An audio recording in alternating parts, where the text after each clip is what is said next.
Let me know when you got the stream up. I'll do it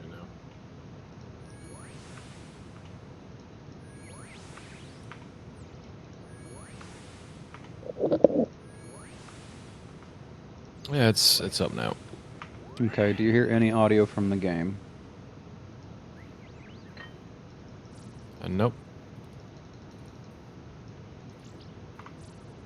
Let me play something that'll actually be loud.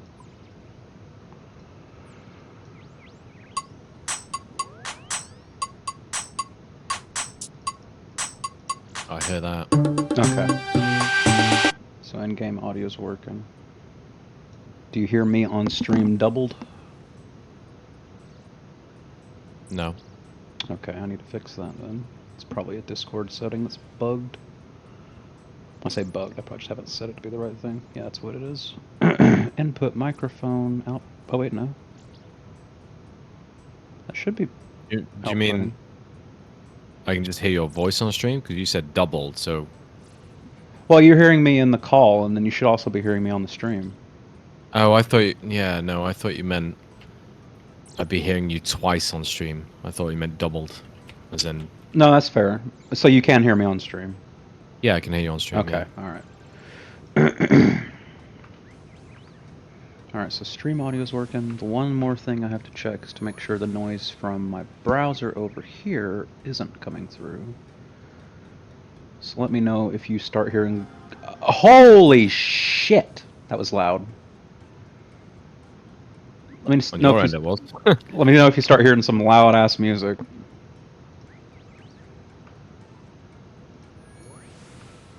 Give it like 10 seconds. If I don't hear it, then I'll assume I'm good. Did you hear anything? Nope. Okay, I'm assuming that's good then. And then when I pull this up and get my playlist going for the stream, you should hear some music in the next couple of seconds. Oh, I heard that. Okay.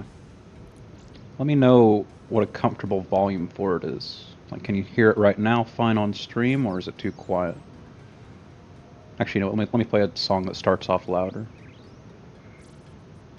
Because that Morrowind main theme's kind of quiet at the start. Let me know how the audio for that sounds. It's supposed to be, my voice should be louder than it, to where you can understand me fine. But it shouldn't be like dead quiet either. Does it sound okay, or can you not hear it at all, or is it too loud? I can't really... I mean, I can hear the music, but I can't tell what it is at all. Alright, I'll turn it up a little bit. Make sure I haven't lowered it at all in the volume mixer. Okay, now it's maxed in the volume mixer. So let me lower it. That's probably going to be a little too much. Let me know how that is. Oh, yeah.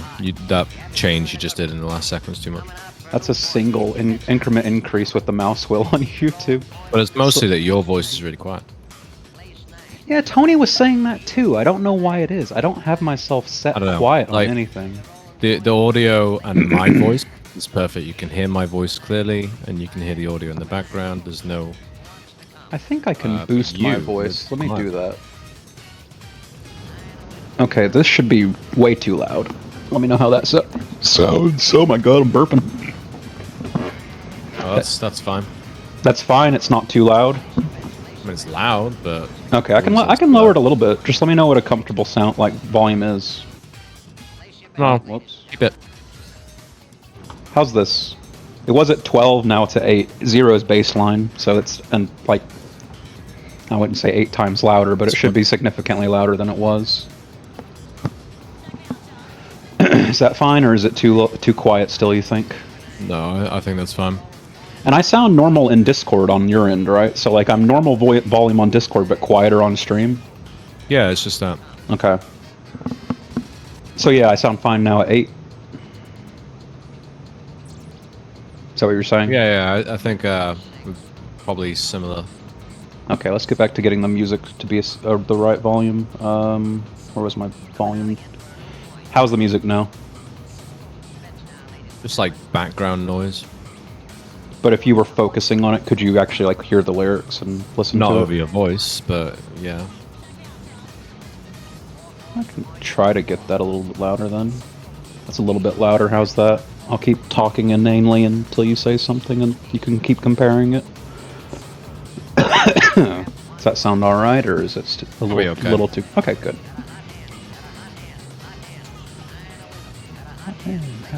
I can tell words are being said. I don't know what the words are, but like you can hear the tune.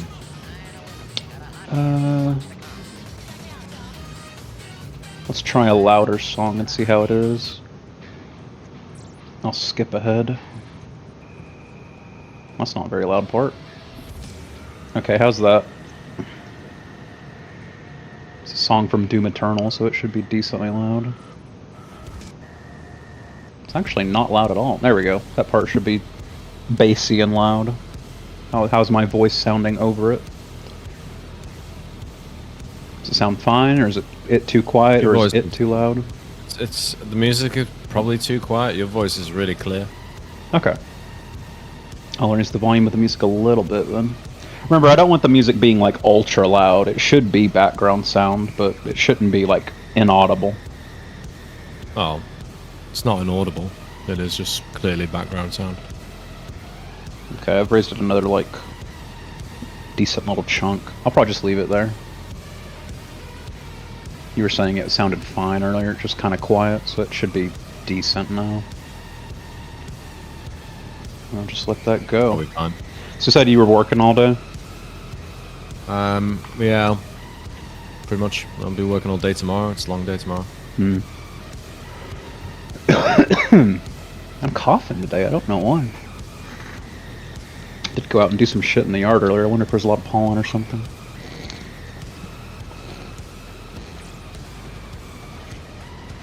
Might have a tea later. It's at my mom's for 4th of July, early 4th of July, on the 1st. And Yeah.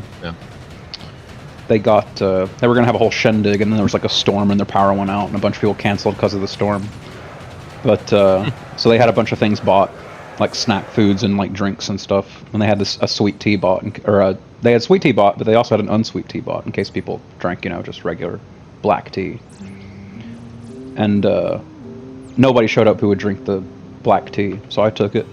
So instead of doing green tea the last few days, I've been doing black tea. I didn't think people over there even serve tea. It was like Sweet tea is very common in the South. It's very common. yeah. But I don't think you guys do anything like sweet tea. Sweet tea is a mountain of sugar compared to anything you would have in the UK. People do it with like lemon and stuff, but it almost, unless they're diabetic or something, basically nobody drinks unsweet tea. Yeah. Some people might drink it over coffee, but I think most people just go for coffee. Grow a yew tree? Yeah, I can grow a yew tree.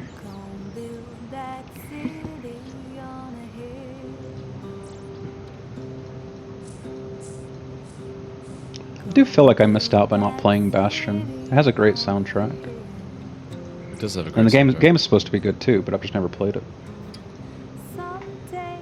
Yeah, it's good. No. I mean, I like Transistor a lot. So, Well, Transistor was wasn't it like strategy? kinda. Yeah, Bastion's You could definitely like, plan out your like moves and stuff in Transistor. yeah, Bastion was just full on hack and slash. Yeah. Story wasn't particularly amazing or anything. Transistors was okay. I think it was Hate. Tony I was talking to the other day about. We were trying to think of a video game that had a good story. It's like it doesn't really exist. The only thing that you can say is like, oh, this has a good story for a video game. It's like you compare it to like literature or a really good movie, like a mystery movie or a drama movie that's like a really good plot. And you compare it to like the best video game story, and it's just kind of shit. Red Dead Redemption 2. I hated Red Dead Redemption 2's story. Yeah, well, everyone tells me it's really good. The whole premise is like you're following this like What about the first huckster. Red Dead Redemption then instead? I liked the first Red Dead Redemption, but I wouldn't hold up its story as a great story. And that was basically what we ended up running up against over and over again. It's like, Great characters. for video games, but there's always that except like that asterisk, that like footnote at the bottom is like, for a video game, this has great characters and story.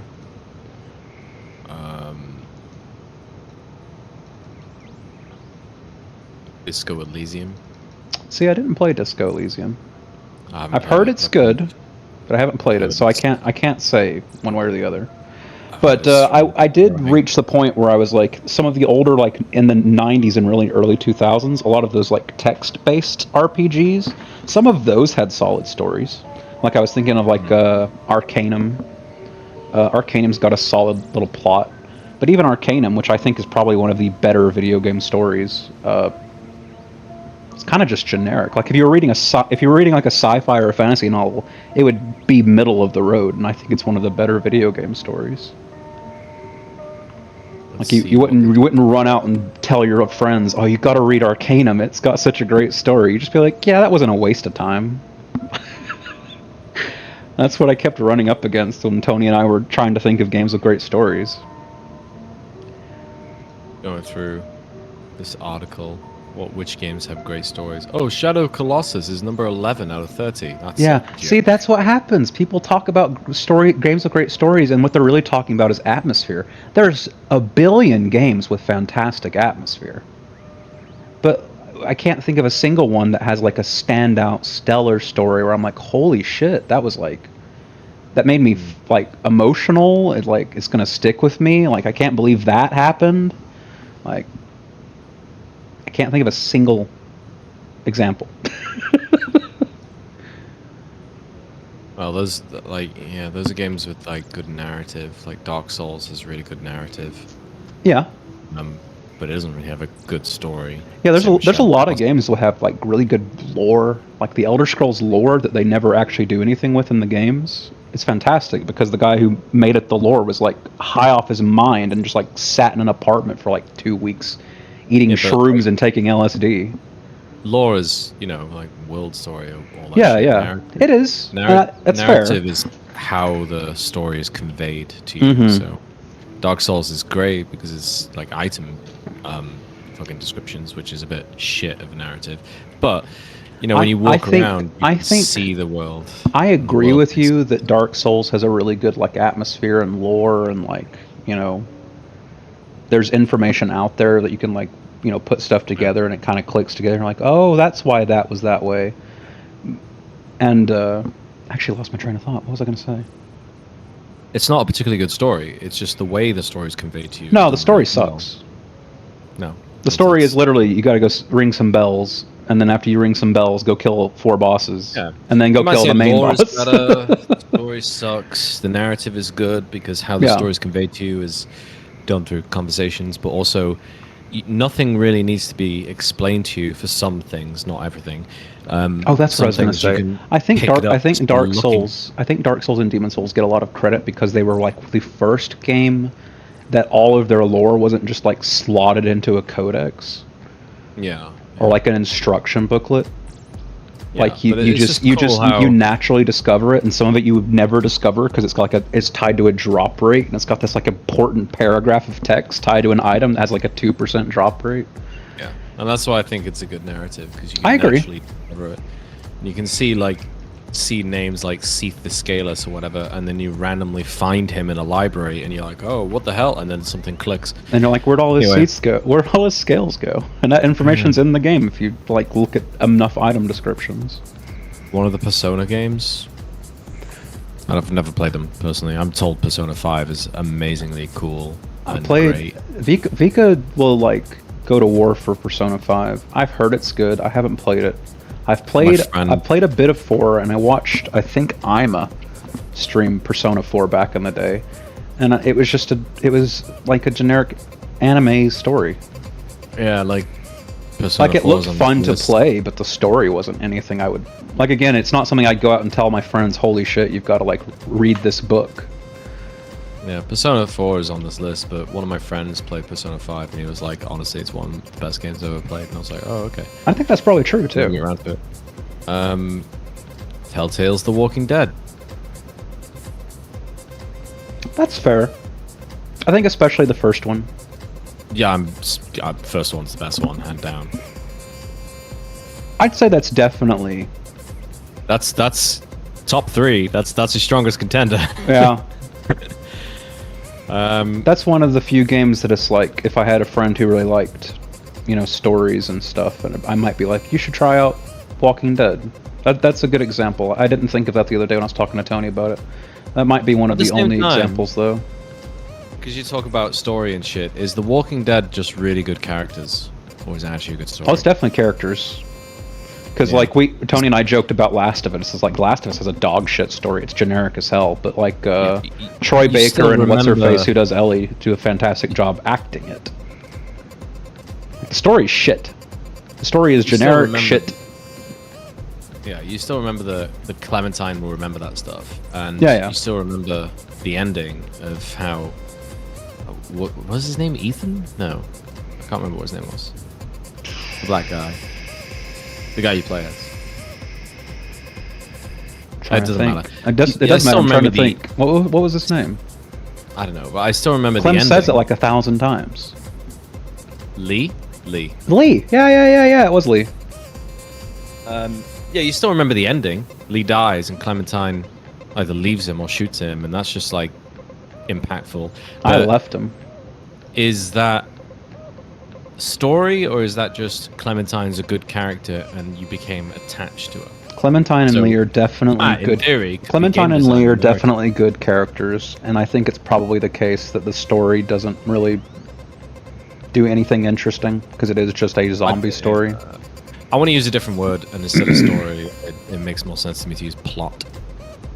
The plot definitely doesn't do anything interesting. Then that's what we're on about. Story to me is plot. That's fine. Narrative is how the plot is you can call it what you want to call it, but you know what I'm talking about. Yeah. It's just when you start saying like that, and I'm like, that's when I'm like, is that good characters or is it good plot? It's not a good plot, but it is good characters. Mm-hmm. And there are lots of games that have, you know, 1 or 2 standout good characters. But it's like if you read a whole book and there was 1 or 2 standout good characters, you'd be like, this book was shit. Plot is usually kind of shit anyway. It's usually always simplistic. There's that guy who broke down plot into just 5 states of being and just said it's like equilibrium, disruption, discovery of disruption, attempt to fix disruption, new equilibrium, and he said that's every single plot ever. And then someone else did the same thing, but for characters, and broke down characters into something like 14 different roles, and said every story, every character fits those roles. Well, it's like how almost every story is just the hero's journey retold. Yeah, effectively, yeah. But that's the same thing as that 5 yeah, it is. Stages. It's like that to a T. So plot or story is usually always simplistic. Characters, I guess, are what make it. It's you can have it that way, where you have really good characters in Walking Dead and a really shit story or a really shit plot. But if you try and think of the reverse, I could never think of an example. How could you have one that's like, even a movie or a book, a really good story but shit characters? About The Room. Is that a really good story? No. Sure isn't. Like what is even any form of media where the story and the plot is really, really good, but the characters are all shite? I don't know.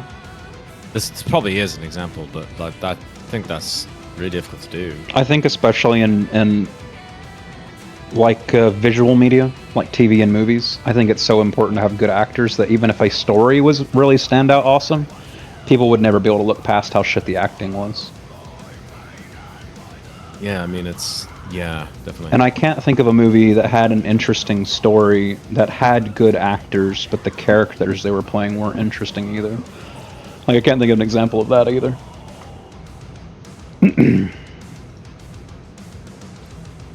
Yeah, that's hard. It's definitely, I mean, it's harder just by default because it's like those stories don't stick with you because they're not interesting. BioShock is number 3 on this list. I would say Bioshock not a good story. Or Bioshock plot. does not have a good story. Yeah, it has one twist that you don't really see coming the first time you play the game, and that's it. It has a good twist. It has a good twist. Good surprise. That's it. It's a well done twist that you're not thinking about at all because you're just playing this like run through hallways and shoot people game, and then it's like you were brainwashed the whole time, haha. It's like, oh shit, I was. That's neat. It's Den of Geek. They use the in-game mechanic of I'm going to want to kill all the enemies and say it wasn't my choice. Number 33, Dead Space. Number Dead 32, Space. Dead Space. The game excels in positioning us close to protagonist Isaac, looking over his shoulder like a wow. It's a great story because it's played in third person. An immersive heads-up display deepens our connection. That's not story. That's great. That's not story though. That's just that's UX. Yeah, I'm like, what's this article? The best video game stories ever. You know, it's definitely what I'm trying to talk about, but it isn't. Man, I should be a video games journalist. Braid. Oh, I thought Braid was a shit story personally. I thought Braid was a really overblown game. I did not think it was that good. I played the demo on the original 360 and dropped the game halfway through the demo.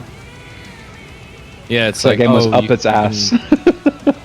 Yeah, that game absolutely was up its ass. But just like you can. Another game that was up its ass that I didn't drop and actually had fun with is Fez. So it's not that a game can't be up its own ass. It's that Braid was the wrong kind of stinky farts to be sniffing. Right. It was like, oh, actually, you're not trying to rescue your girlfriend. She's trying to run away from you the whole time. No. Or what was the other one? Like, your girlfriend is actually the nuclear bomb. I don't know. Something like that's legit. That was the twist or something. In Braid, I don't know. I didn't get far in it. I played half the demo. Yeah, no, that's apparently what it was. Like, your girlfriend was a metaphor for a nuclear weapon. Or something. Need me a freak like that for real. Yeah, so those who played Braid know that the boy is actually something of a monster who has fashioned himself into a hero of his own narrative. It's because the very last level, the girl is at the end and you're running towards her, and every time you get closer, the bad guy takes her further away. But then it rewinds time, so you play it in reverse and you realize that she's not being kidnapped and dragged away. She's running away. She's being rescued, and you're the one chasing her. That's a nice flip. But then it's like, oh, apparently the whole thing is. Wasn't that Jonathan Blow? Isn't that who made that game? And wasn't he eventually outed as a sex pest? I'm not really surprised.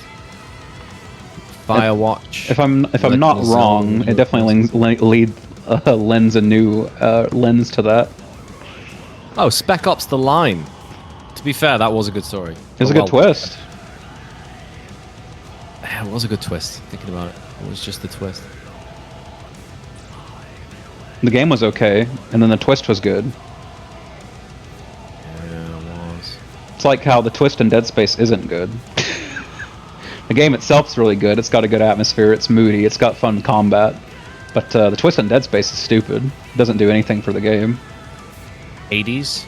You played Hades? Didn't play Hades. I hear it has fun. I hear it has good characters though. It does have good characters. The story is. It's not massive. It's not like a big. It's you trying to reach your mum. Is it your mum you're trying to reach? I thought you were trying to reach your dad to kill him. No, because your dad blocks the way. You're trying to reach your mum. Okay. And I just knew the last boss, the final boss, was your dad. So I guess I just assumed the point. I guess I assumed the point of the game was to kill your dad. He's trying to stop you the whole time. That's a common theme in like Greek and Roman like god myth is like killing your dad. Now you do. I mean, you have to, but he doesn't. It's not. It's not his goal. He just goes back to hell. But then it's more is revealed, and he never let you meet his mom because it's that Persephone story or something, and the other gods wouldn't like it, and he's trying to protect you the whole time, and actually he cares about you a lot and some other stuff. And eventually you do get your mom, and she ends up going to hell, and she moves in with you, but the game keeps going, and then it reveals more stuff, and I don't think I ever fully finished it. I did get quite far. But ultimately, I think it's more characters than story. Probably. Final Fantasy VI, Mass Effect 2, Persona 5. Like, even my favorite game of all time, Morrowind, I don't think has a fantastic story. It's got a solid story for a video game, but if Morrowind was a book, I wouldn't recommend it to anybody.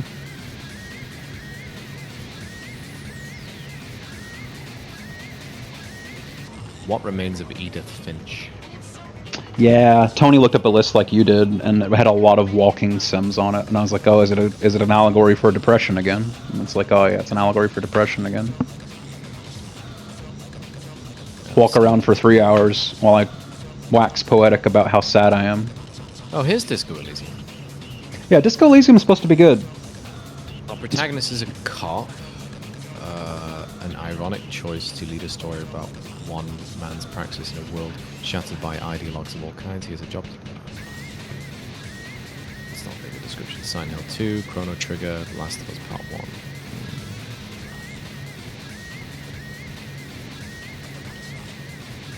1. IMDb, the best story games of all time. I don't know who made this list. So I'm just going to ignore that because that must have been made by one person.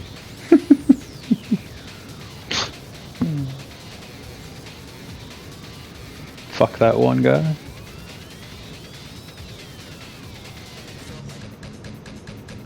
It's all the same games. Life is Strange. God, that's depressing. The fact that Life is Strange makes anyone's best video game stories list is just insane to me. Knights of the Republic. Life is Strange may be the worst piece of media I've ever seen that has to deal with time travel. It may genuinely be. What's the best? The best piece of media with time travel?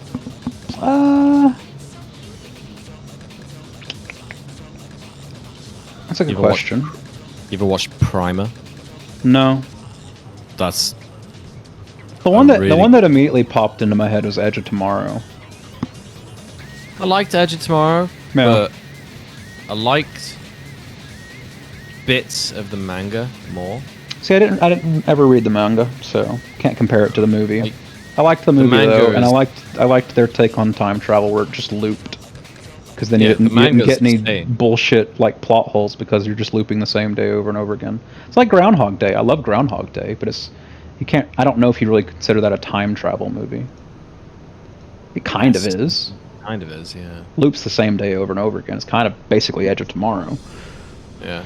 Well, the manga is the same. Also, I like the idea that I think it was one of the writers or maybe the director. Somebody involved said that Bill Murray was like trapped there for like 1,000 years.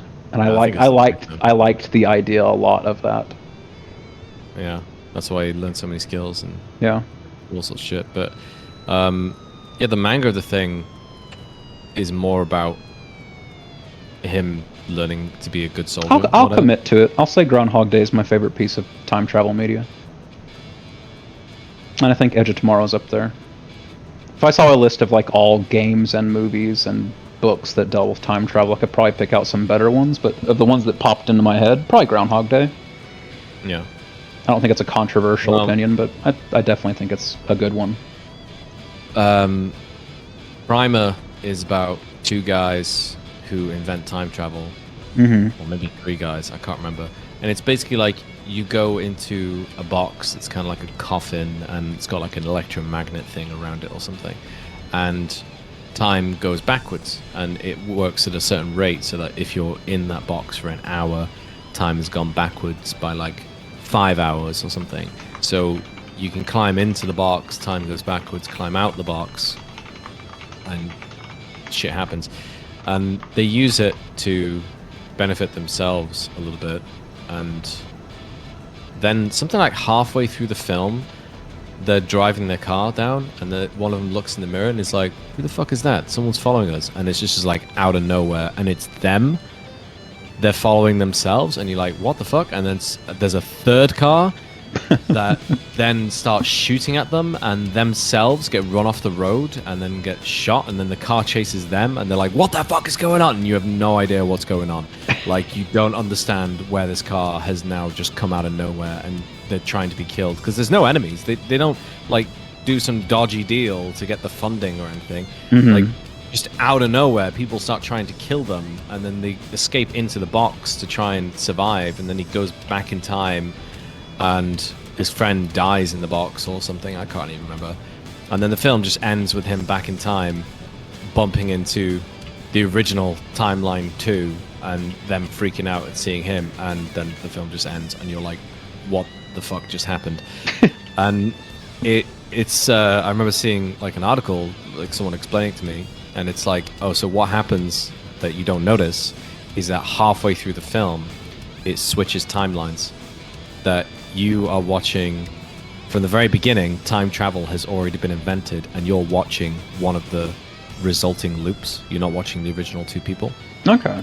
So when that car had happened, the 2 guys had got involved with some drug dealer, but it's all happened like off screen because you're halfway through this time travel shit. That's why it's so confusing. And there's a graph somewhere that shows the timeline, and there's like 4 different loops, and you only ever see 1 in the whole film. And they piece it together because all the loops are in it. Just like you see the main characters occasionally in the background, and you see the results of things. Like they go back to the room and things are different in the room, and it's because the other characters have been in when they're not there. And it's really well done, but it's so like, it's one of those films you have to watch several times, and then after like that sounds interesting. Second or third time, you're like, oh, this makes sense now. What was it called again? Primer. Okay. I think. Yeah, Primer. Oh, it's 4 friends. It's an American independent psychological science fiction film. 2 engineers, blah, blah, blah. Create this box. Aaron and Abe repeat Abe's 6-hour experiment multiple times over multiple days, making profitable same-day stock trades armed with foreknowledge of the market's performance.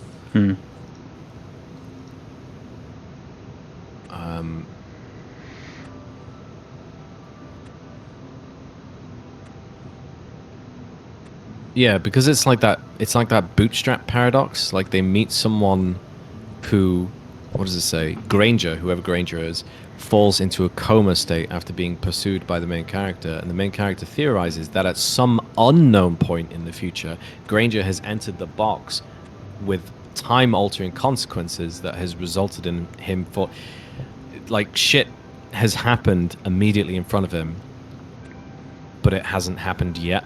It's a consequence of something that's going to happen, but it's happened. I don't know.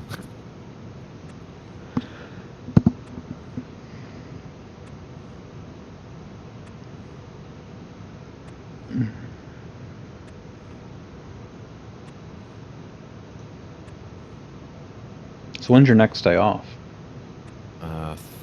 Day after tomorrow. Day after tomorrow. Did you get caught up on all your assignment stuff? No, not fully. I'm meeting them tomorrow morning to like have a face-to-face session, but I've managed to complete like 2. I've got another 3 that's like a month and a half overdue, and then a project which isn't overdue, but I can write that up because I basically got all the information for it now. Just okay. At some point I'll get around to doing it.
Yeah, it gives you a quick rundown. In timeline 1, the main guy drives off in his car, checks into a hotel.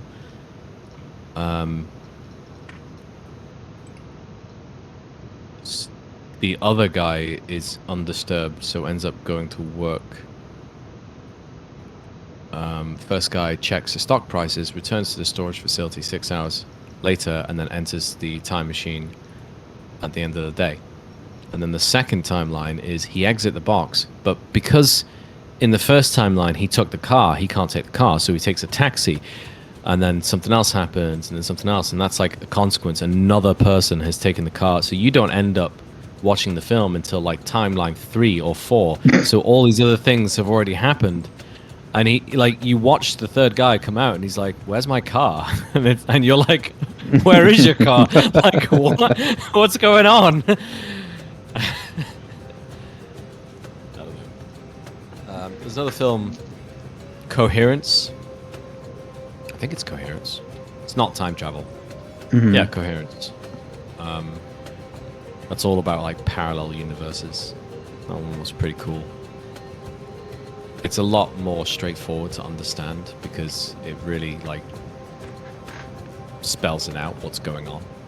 But it's just fun to like watch the characters and see how they react to the situation they're in. But it's like some comet travels overhead and the power gets knocked out, and they're like, "Oh, well, that's weird. Oh, hang on, there's a house down the road and the lights are on. I'll go there and check it out." And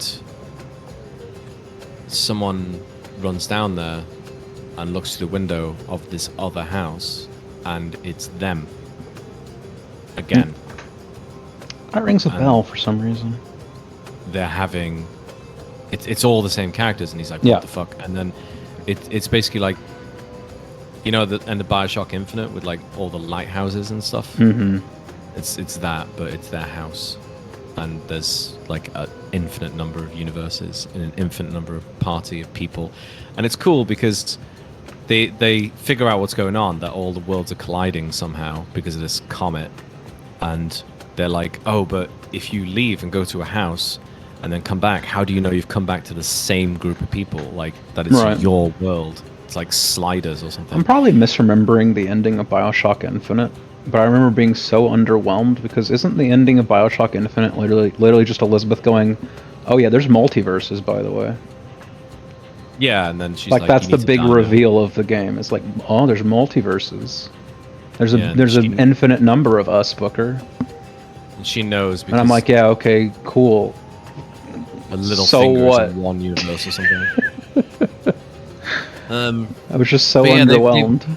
They figure all this stuff out and they come up with this plan. I'm pretty sure like some of them from other universes try to kill them or something to be like the last one remaining, or I don't know, because they'll have different backgrounds and they're all in the universes are slightly different. So maybe I think in one universe like there's two couples and it's the other way around. The two couples are dating each other rather than the original partners, and that freaks them out a little bit.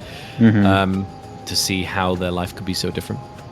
But they get random objects in the house, completely random, and they put them all in a box, and they choose an object each, and they don't tell anyone what these things are. And then they know that when they open the box, it's their original world or something, because randomization is random. It's not the same in every universe.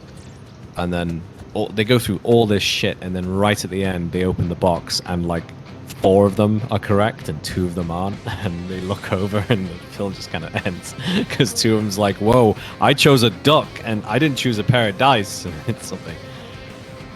Oh, because the comet passes and then the effect would end. That's what it was. So they're like, "We've got to get back in our house because the world will go back to normal and you'll be stuck there." Right. Oh shit, I need a calquant tree, don't I? I do. Make sure I grab one.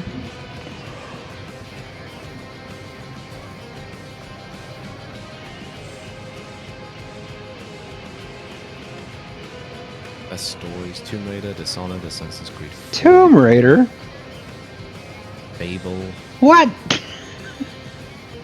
What do you mean? What do you mean, Fable? LA Noire. LA Noire's fine. Far Cry 3. That's a good example of a character just holding up the story. Well, it's a good example of a good character. I don't think he holds up the story.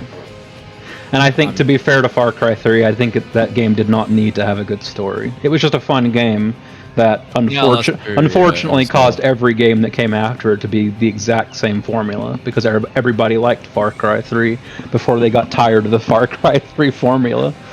Heavy Rain, Silent Hill.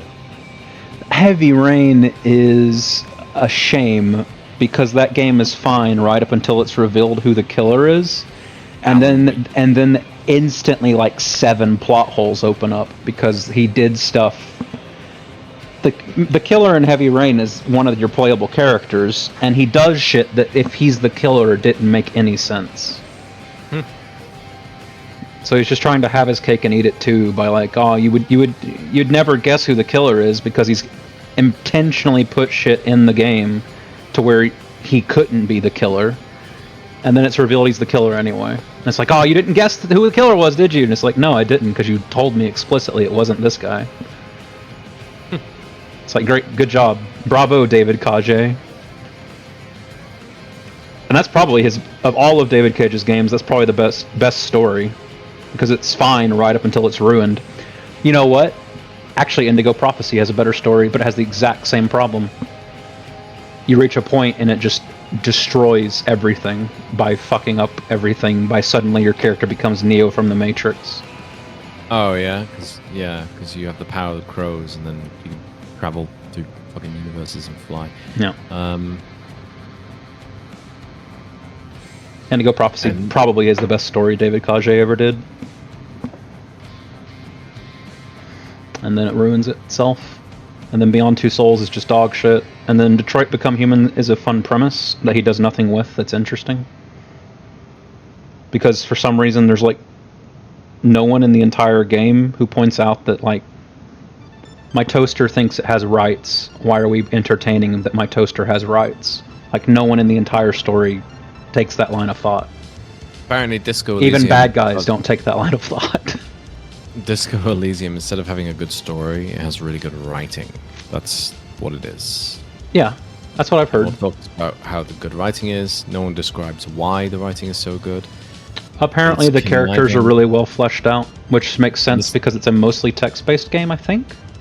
Yeah, it is mostly. And a lot of text-based games have really fleshed out good characters. Like, that's part of the reason why Morrowind has a much better plot and characters than Oblivion or Skyrim. Because 95% of all the dialogue in that game is just written out. It's conniving, condescendingly intelligent game that I feel like anything I'd have to say about it would be a waste. They take a dig at everything under the sun, but with the candor and precision of someone who really knows what they're talking about, someone who lived it all and then some. Okay. So it's really well written. He just explained that in more words. Yeah. Me personally, I love words.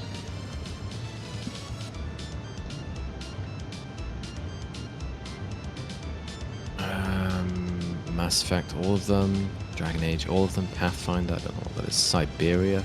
No. Life is Strange again. God damn it. Regardless of which one it is, trust me, it's shit. Life is Strange is dog shit, and they only get worse as they go on.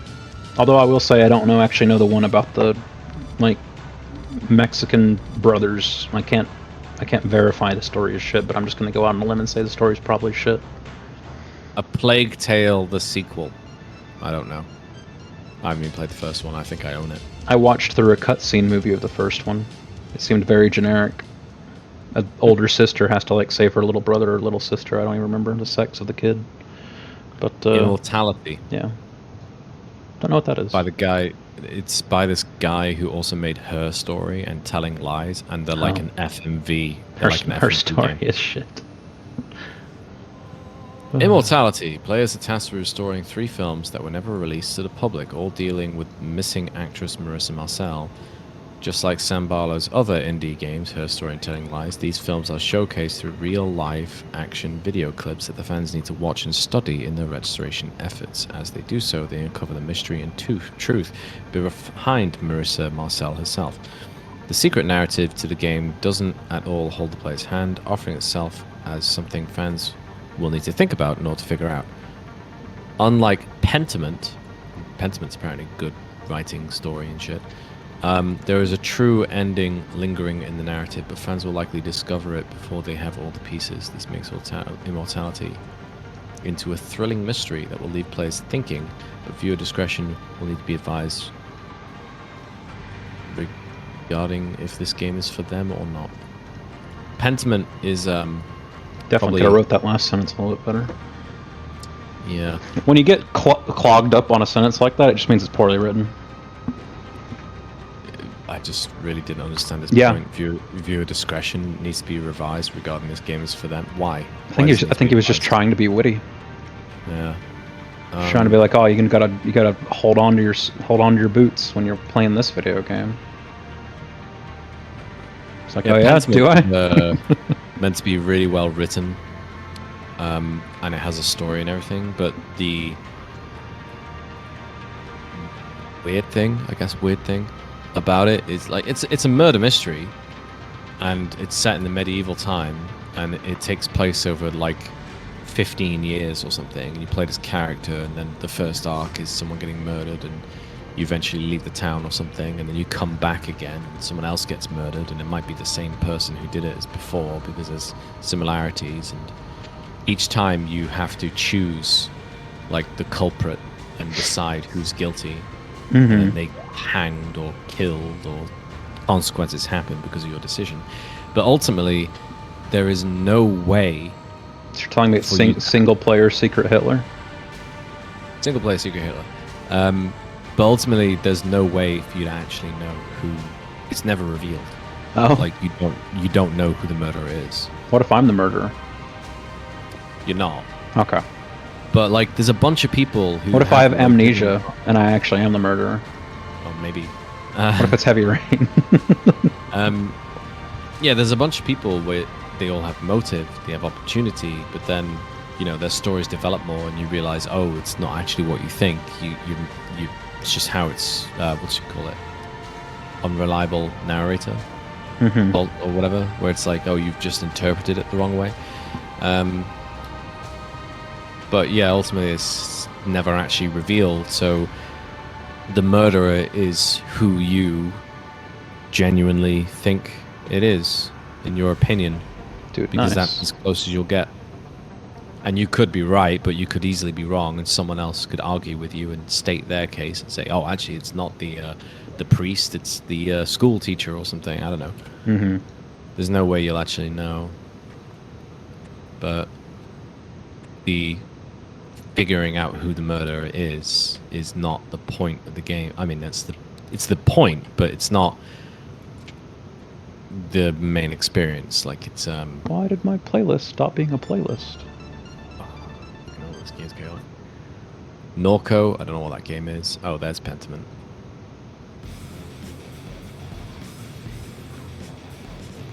Only the Pentiment man will pass. That's an Indiana Jones and the Last Crusade reference. But I put a spin on it. Instead of penitent, I said pentiment. Because you said pentiment. And it reminded me of Indiana Jones and the Last Crusade. And only the penitent man will pass. The player must gather evidence to make an estimated guess who did it. But in Hebrew, Jehovah begins with an R. The entire town. I thought it was I or something. The entire town changes depending on who you choose, no matter who it is. There's plenty of miserable people on the first murder. Return to Monkey Island. Stray should not be on my list. Shouldn't it? You get to be a cute cat. Cat doesn't talk. Xenoblade. Yeah, but you got like robots that talk to you or some shit. I don't know. I never played Stray. I was like, yeah, that's probably a cute game.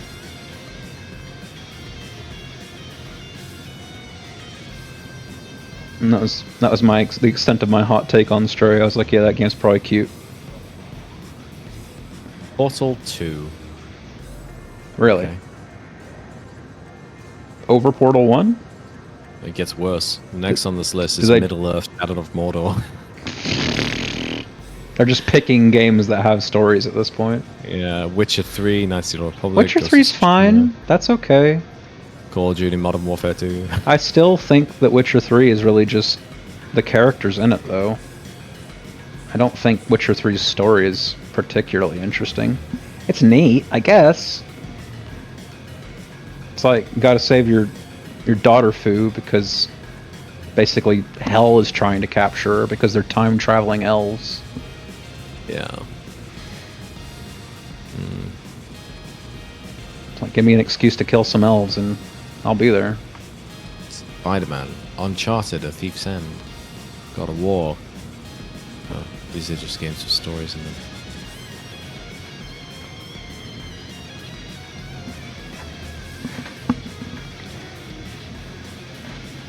Every list is just the same games but in a different fucking order.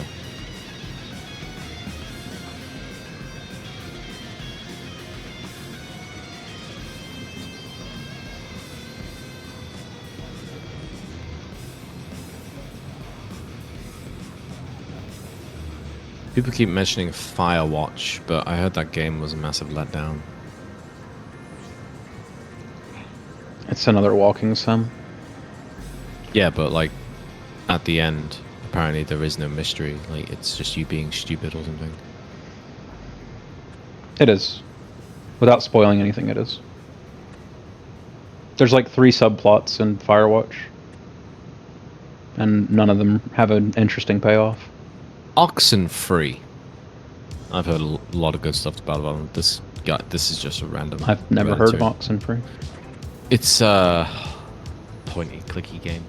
Yeah. I mean, it's not Lends it some credence. the, Pointy clicky game. I could see having above average story for a video game. Point and click. You go to an island with friends, and I can't remember what happens. I'm pretty sure there's ghosts in it. This person says, I've never been so haunted by a game, even after I finished it. I literally could not stop thinking about it for weeks. It still creeps up on me sometimes and makes me have an existential crisis. But in like a good way. I don't think you can have an existential crisis in a good way. It's Who gave this man a computer keyboard? Take it away. what is the plot of Oxenfree? Summarize it.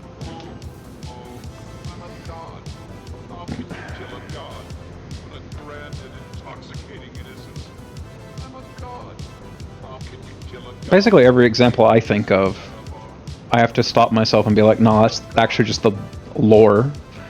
Because the end-game story doesn't touch on 95% of the lore. It's like I'm thinking of like Halo, and it's like, Halo has a good story. It's like, the games don't.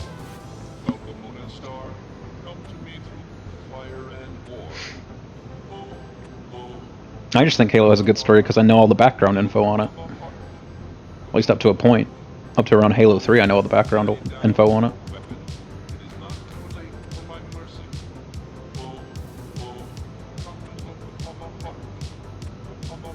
Oh, fucking hell.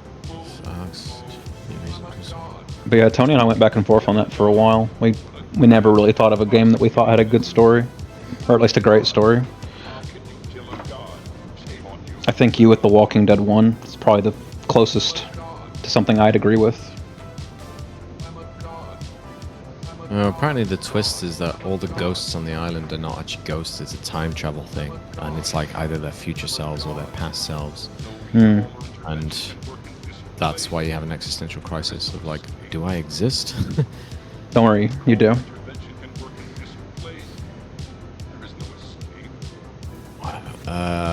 Gone Home. I keep seeing that on lists. I don't think it's a good story at all. I thought that was really shit. You spend ages solving simplistic puzzles of hide and seek, and then you finally find the secret room under the stairs, and there's just a note saying, "Gone out for dinner, back soon." Oh, that's where your parents are. Fucking shit game.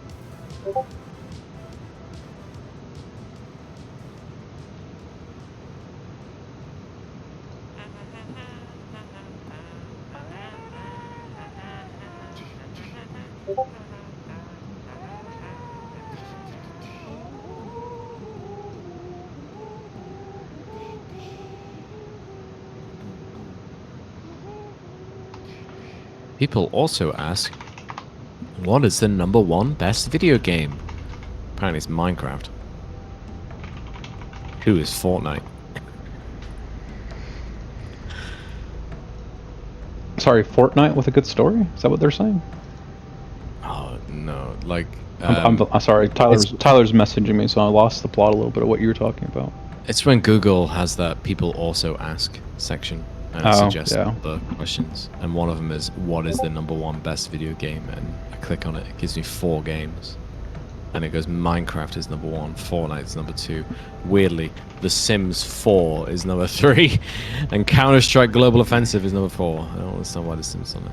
Incredible. What is the first video game with a great story? Apparently it's Nintendo's Donkey Kong.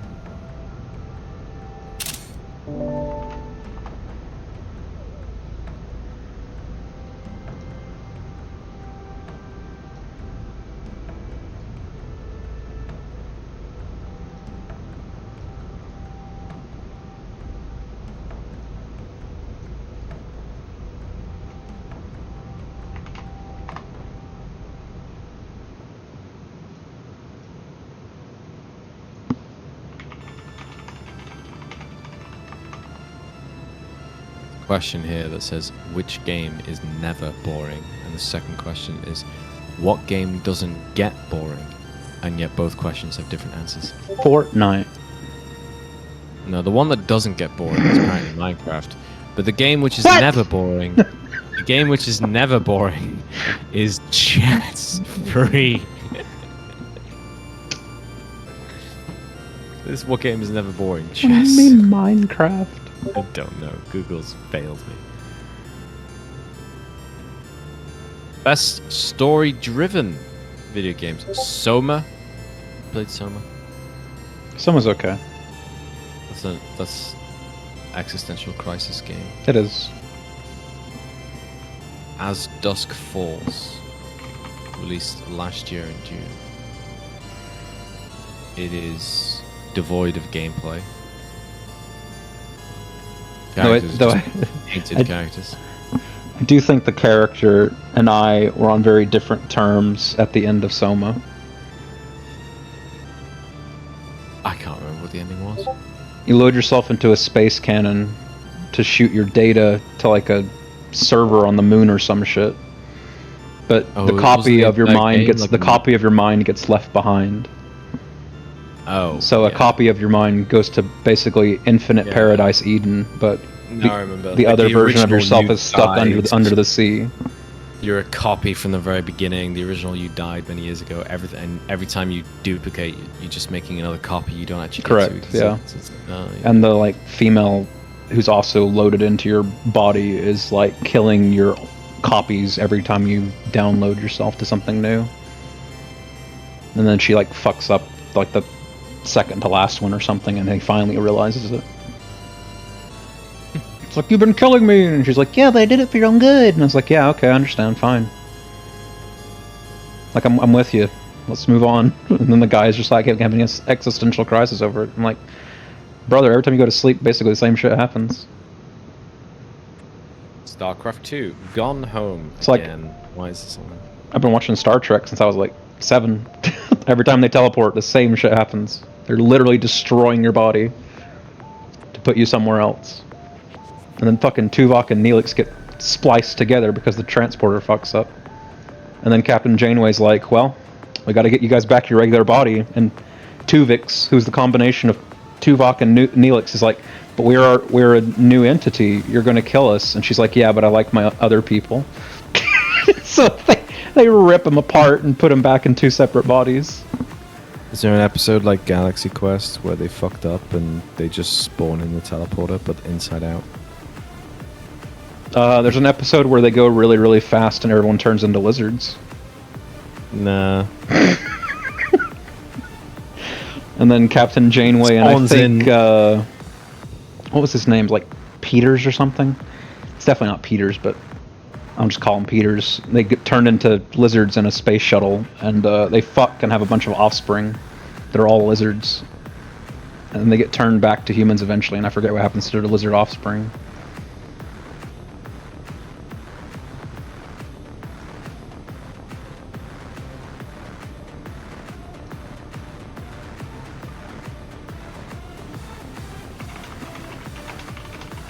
This says Kentucky Route Zero.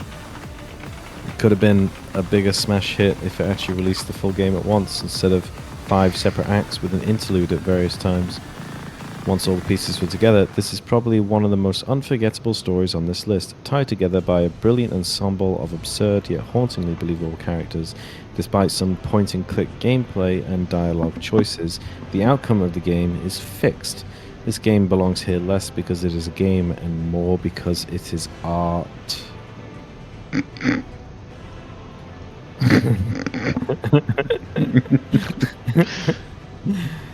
Impactful, without a shred of pretentiousness. And picture the author sitting at his desk, farting up into his own face and inhaling and saying, "Oh, glorious."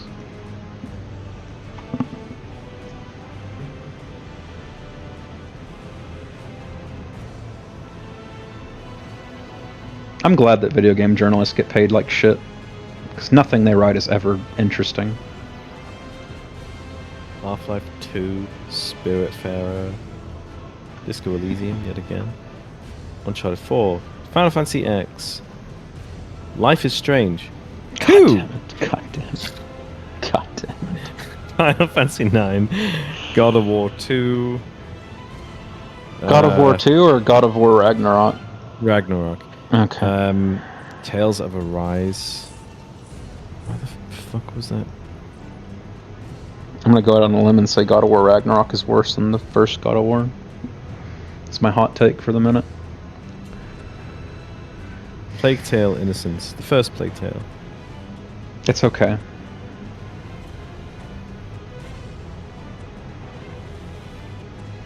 The Darun siblings try and survive, blah blah. Inquisition, Plague, Battle Nations, factor in Hugo's illness, a disease that threatens threats.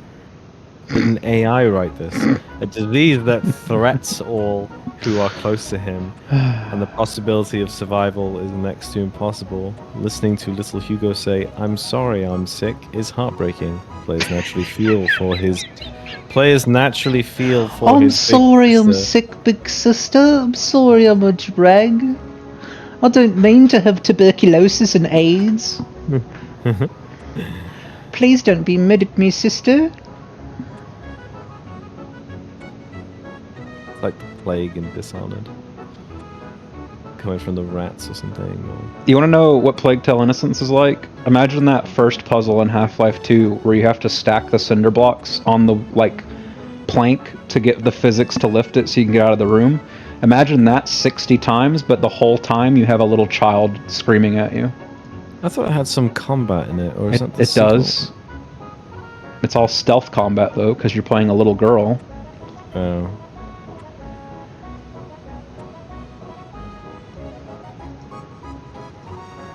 I think you have to use light and shit to get rats to attack your enemies and shit like that. This article is so shit.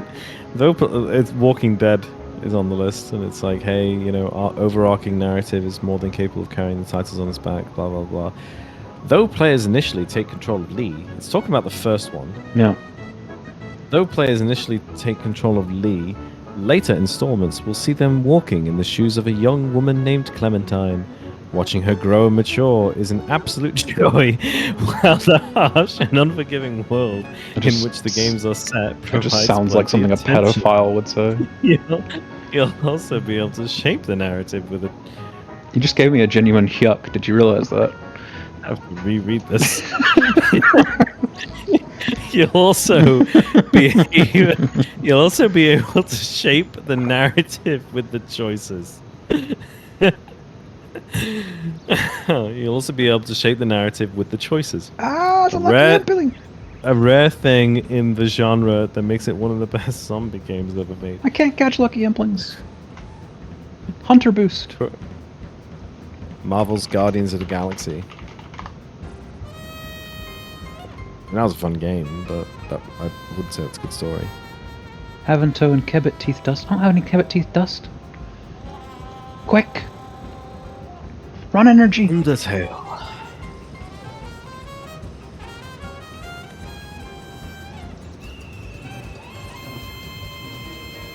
I got a hunter potion.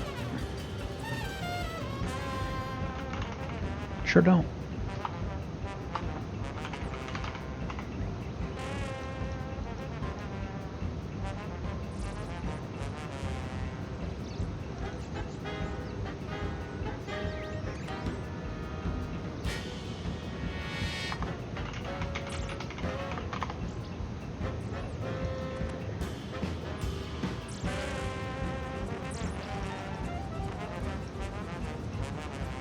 Okay, Solid Snake Eater, Yakuza 0, Danganronpa.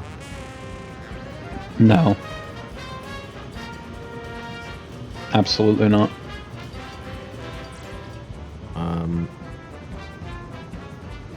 Tom Clancy's Splinter Cell. You know the one thing I've been happy about? Not a single Kojima game has come up yet. And I think that's great, because none of those games have good stories. What, the Metal Gear Solid? Metal Gear Solid, Death Stranding, yeah. Well, Metal Gear Solid 3 has been on these lists a bunch. Has it? Fuck. Just 3, though. I gave him too much credit. Yeah, because 3's the darling. Yeah. 4, 5, 1 and 2 have not been on here. Which is funny, because 5's the best game. It just has a shit story. Ground Zeroes wasn't on here. Just 3. That's the only one I've seen. Nier Automata keeps popping up. Nier Automata's fine. Too much Japanese jank in it, though. Yeah. References to other games. References to Drakengard and all that. Assassin's Creed 2. That's new. Not seen on this list. Assassin's Creed has the same problem Mass Effect has, where the way they decided to end Desmond's storyline kind of retroactively makes all the other games' stories worse. What, you mean how they ended his story in a comic? I thought they ended his story by having him just like touch an orb and burn to death. Am I misremembering how they killed Desmond?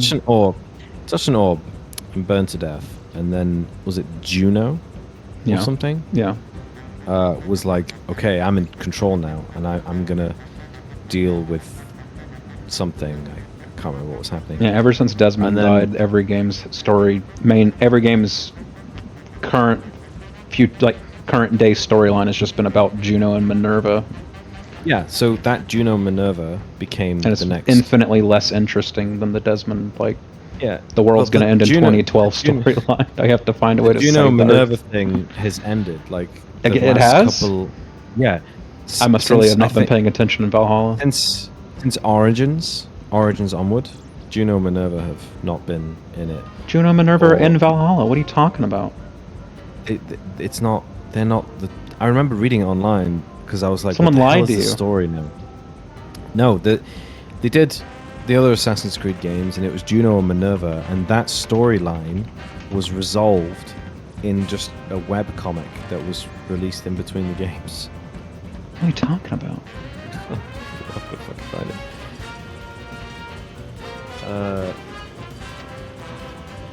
Assassin's Creed. She's in Valhalla and Dawn of Ragnarok. Juno Don't you not story. have the Dawn of Ragnarok DLC? Maybe that's why you think she's not in it. She's heavily featured in Dawn of Ragnarok.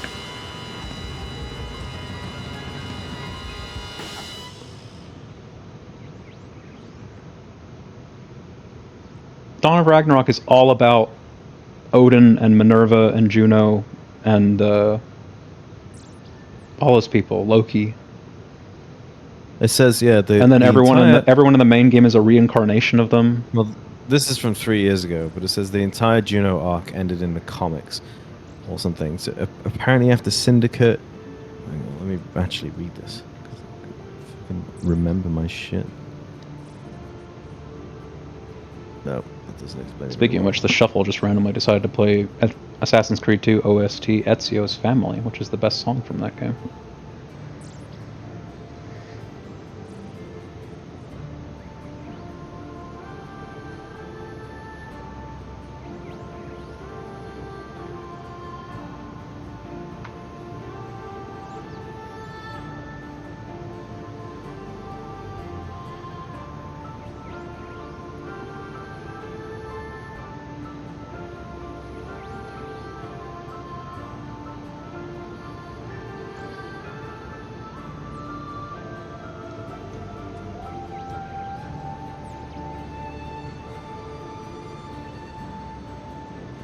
I feel like I'm forgetting to do something as part of my farming run, but I can't think of what I'm forgetting to do.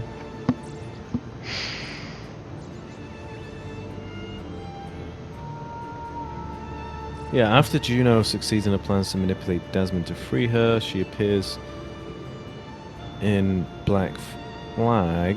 Her story is continued with the introduction of sages. A few more lore mentions thereafter. Instruments of the First Will. Human reincarnations of her husband, Aita, and a cult hellbent on reviving the Isu they saw as gods. She also appears as a memory in Assassin's Creed Odyssey. For the most part, her presence dwindles. And then it says, many fans have not known that Juno's story was finished in Assassin's Creed Uprising comic series, which was released around the same time. In Dawn of Ragnarok. It was released around the same time as Assassin's Creed Origins. The comics follow Desmond's illegitimate son. I'm not Elijah. insane. I'm looking this up. The comics follow Desmond's illegitimate son Elijah, who was a sage and a modern-day assassin named Charlotte de la Cruz. Charlotte attempts to foil the plans of the Instruments of the First Will, who are trying to find a powerful piece of Eden known as Koh-i-Noor to create a corporeal body for Juno. While they succeed in creating a body for Juno, she is betrayed by Elijah and finally slain by Charlotte, effectively bringing her long and tumultuous story to a close. This seems like a lackluster ending for a foe that was fairly instrumental in earlier games, and resolving it in Assassin's Creed comics inevitably means that the vast majority of franchise fans will miss out on it altogether. The comic also left plenty of loose ends, as Elijah disappears and hasn't been seen since, and he disappears with the artifact thing. But considering the fast and loose approach the series has to storytelling, That's one way to say it. It's one way to say it. It's more loose and loose. Yeah. So she got killed. That's fine. She's in Ragnarok. Dead. Very much alive. And Basim is still talking to her when he gets revived at present day. And Basim is going to be the main character in Mirage or something. Which means I have to assume Juno's going to be an important part of that game. I remember playing... Because the whole time that he's alive, he talks to Juno. Yeah, I remember playing the newest one with Basim, and he turns up, and I was like, who the fuck is this? And everyone apparently knows him. And he's like an established character already, and I'm like, I don't understand what's going on. You never beat Valhalla, right? No. Okay. I think he was bad guy. Narratively, Basim's the most important character in Valhalla. I remember it's something like the way off in the future that the character you play as is still alive or something, and they're being kept alive by this Greek. Oh no, Ivor is not being kept alive. That's Odyssey. Ivor is dead at the start of the game. She is a skeleton in the ground in North America. No, it's Odyssey. I'm thinking of. He's being kept alive by some staff. Oh yeah, you are.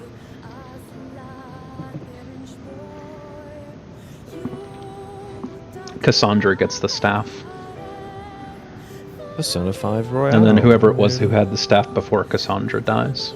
But then Cassandra lives for like the next 2,000 years. Here And then eventually the staff gets handed over to whatever the fuck the name of the present day protagonist is now, which I've already forgotten, but the chick you play as in Valhalla, who goes into the Animus as Ivor. Well, in one of the games, you just played as a random chick who was an intern. Yeah. I think it was Black Flag, wasn't it? I think it was. What's this one? Persona 5. The developers Atlas has managed to blend two disparate genres, the life and sometimes dating simulator, and the dungeon crawling RPG. This is an intense and long story of a game with 100 hours of story content to experience, not a single hour of which could be accused of being filler. Uh-huh. In Tokyo, Persona 5 Royale. The story of a young boy, codenamed Joker, sets out to right the wrongs of corrupt officials, artists, and businessmen by changing their hearts. When he's not doing this, he's surviving school exams, making friends, and falling in love. The game juggles two narratives. Yeah, falling in love with his, like, teacher or nurse or something who's, like, 10 years older than him. Kind of weird. Oh my god. That's not as weird as in Persona 3 when you play as the chick and you can groom like a 9-year-old boy. And the screen fades to black when you perform illegal acts with him. Hi, Tony. What did I walk in? We're having the conversation that you and I had the other day about trying to find a game with a good story. Sean had a good one we didn't think of the Walking Dead Telltale game, the first one. And I was like, yeah, that one's alright. It's like it's a generic story, but it is well told.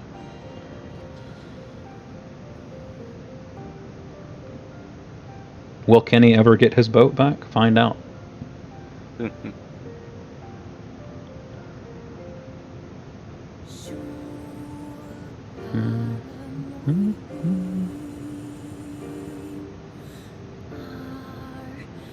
yeah, Nier Automata has a good story, but it's overshadowed by all the Japanese angst that they put into every RPG they've ever made. Mm-hmm.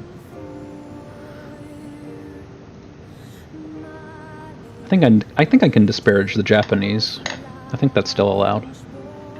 Well, I'm gonna go to bed. I've got to get up for work. Good night, Sean. Wow. So,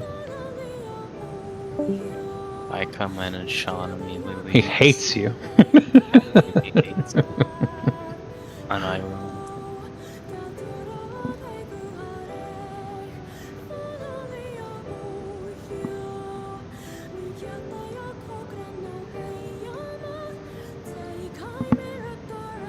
What are you up to, Tony?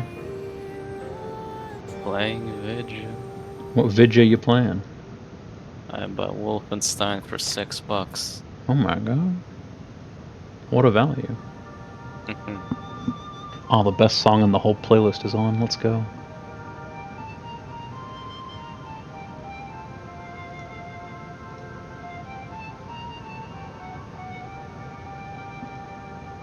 Time to run around and do all my dailies. Fries, Turkish delight, full Eastern promise.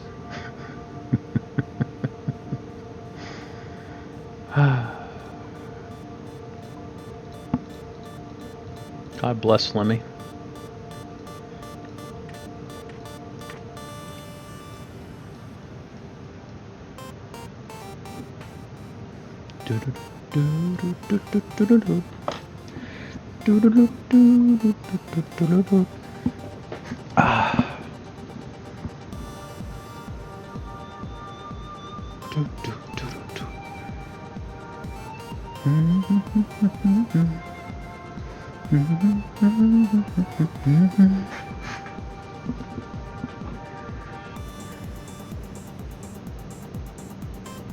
No.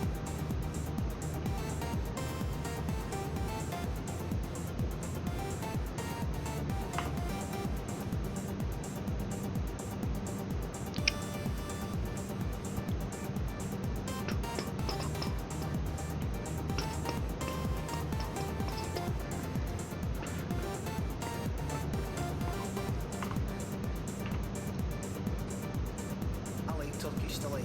Ah, with the wrong one again. A lot of people don't like Turkish delight. I mean, fries Turkish delight, they take the chocolate on it, or put that one. But I like it.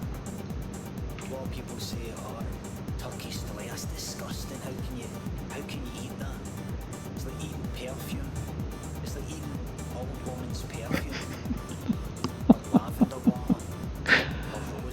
Oh, I love this song. How can you like that? I don't have the stream mode. That's okay. I like It's Turkish Lemmy's delight. Turkish Delight song. I don't like I'll find it and link it for you real quick. or every week. In fact, It's a fantastic song. I've got a Turkish I delight. think I know what it is. But every now and then, No. I'll be in a shop and I'll walk past the shelves or the I'll shop post it in music anyway. and I'll see a Turkish delight and I'll get it. It's nice. I like it. I like Turkish delight.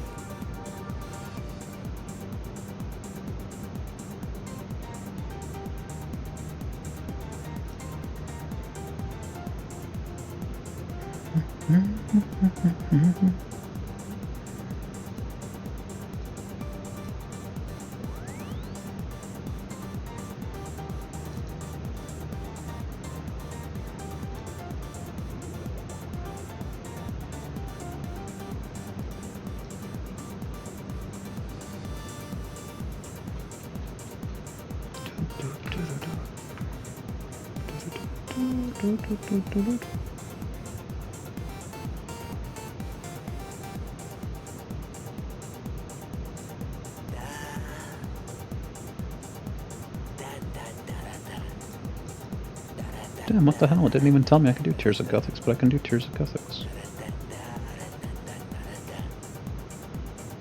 I don't have a single message for it. Bullshit. It's supposed to No. tell me.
Wait 10 minutes for this before I go into Nightmare Zone? Yeah, I'll do that. Nightmare, nightmare, nightmare. Sweet dream or a beautiful nightmare. Da da da da da da da da da.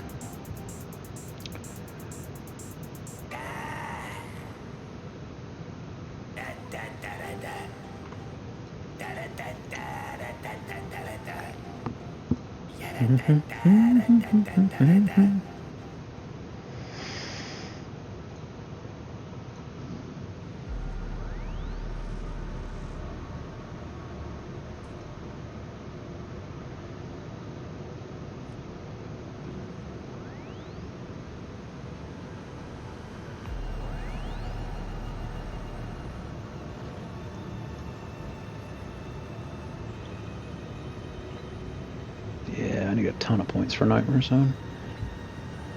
I am running out.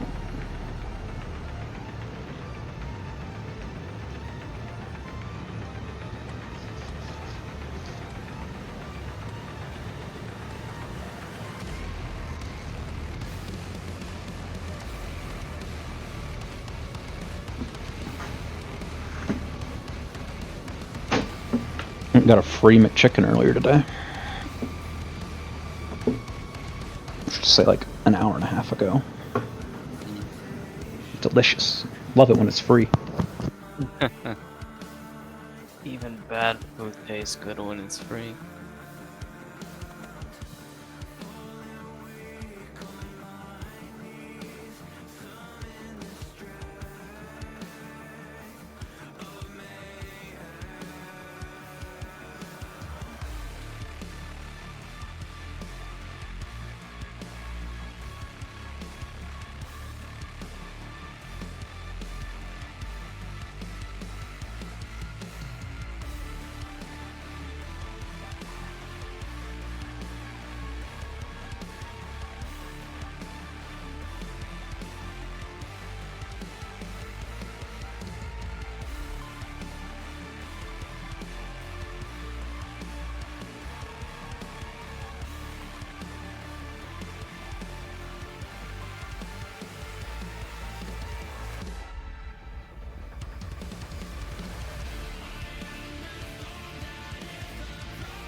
Clear my email while I'm sitting here not doing anything except waiting.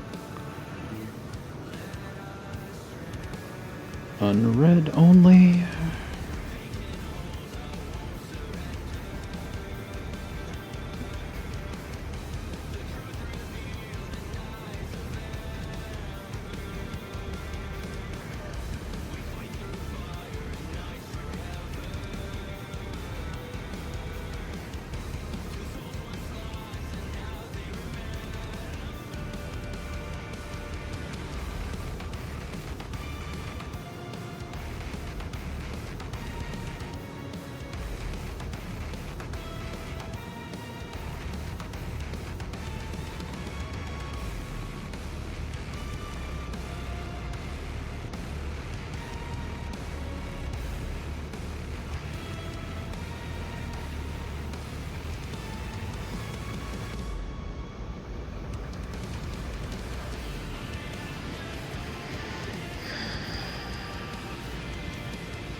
emails done. Updates on my phone done.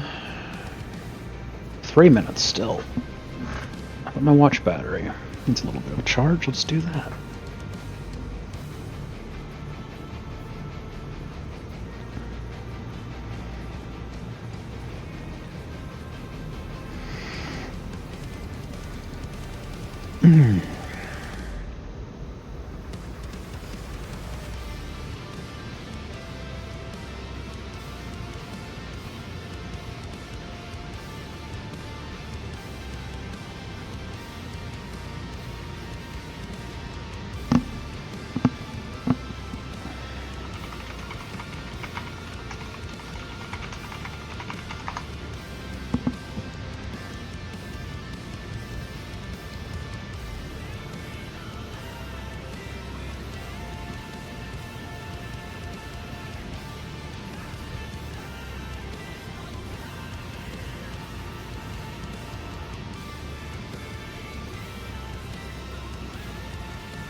What'd you do, lad?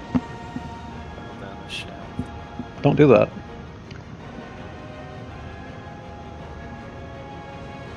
Evil Nazi shaft.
Alright,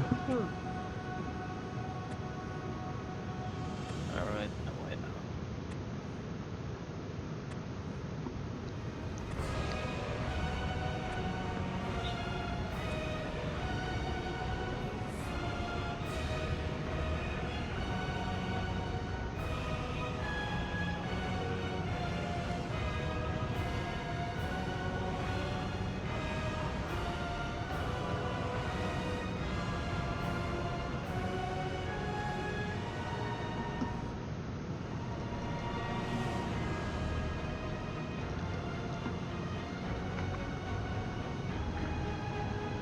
Okay,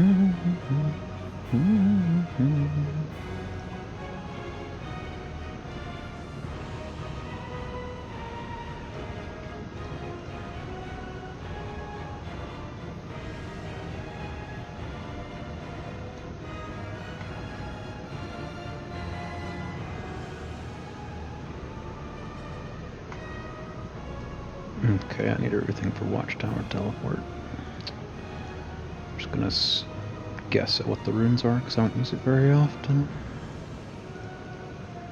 I think that'll do it. 2 Earth, 2 Law. Okay. Tears of Guthix.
Why are you still making noise, Sharax? I've got you muted. Give me my Sharax options. I'm gonna mute it in the settings.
I hear fireworks.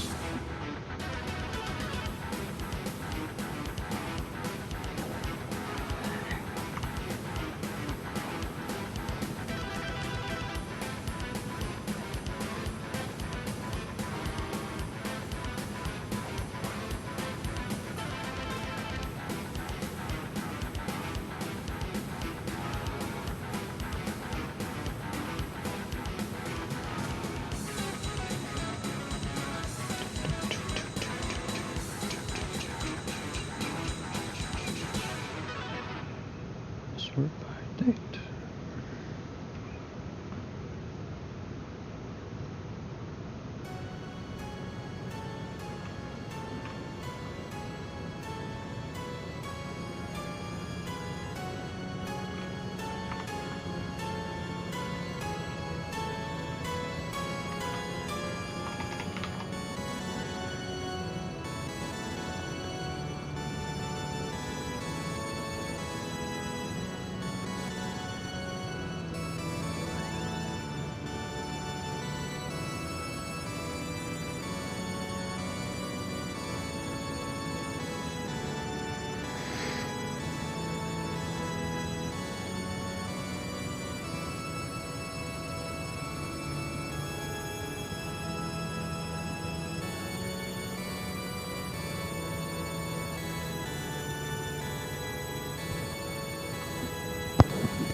Alright, gearing up for Nightmare Zone.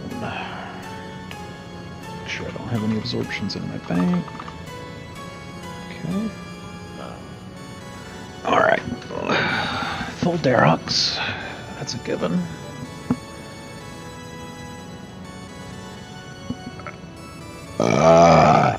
Whew.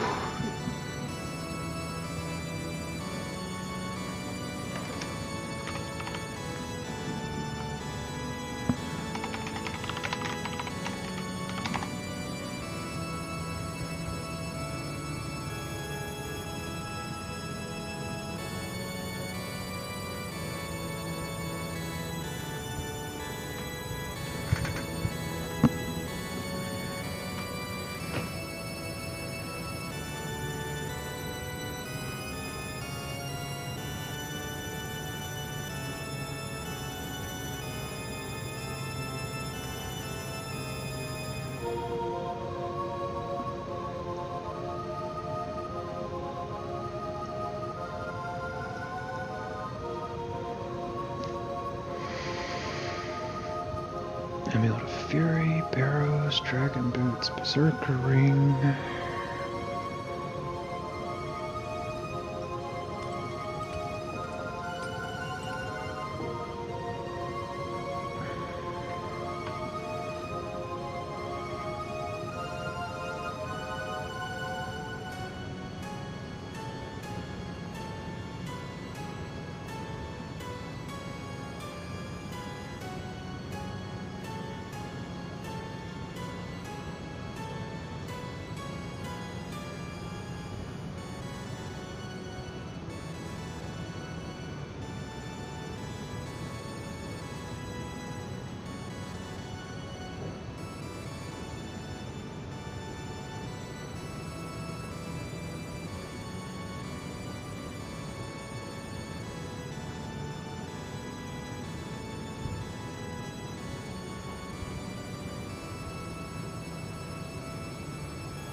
Why is it telling me to use the warrior ring instead of the...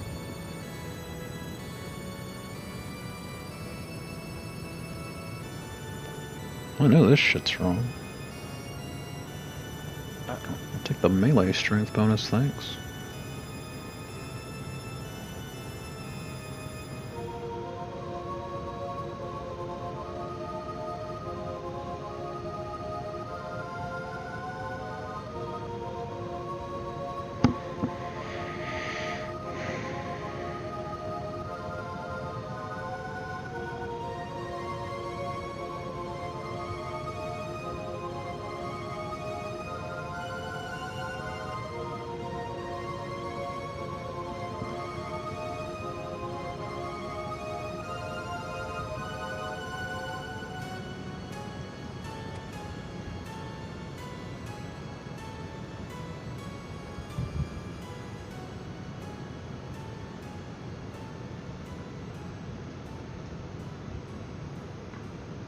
Oh no. Oh no. How am I supposed to fight that?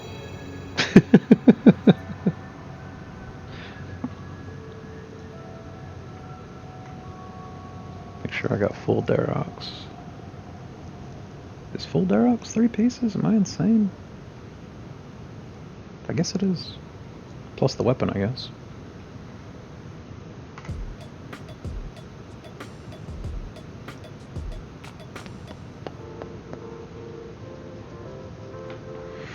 So I just need Oh. absorptions, and that's all I need.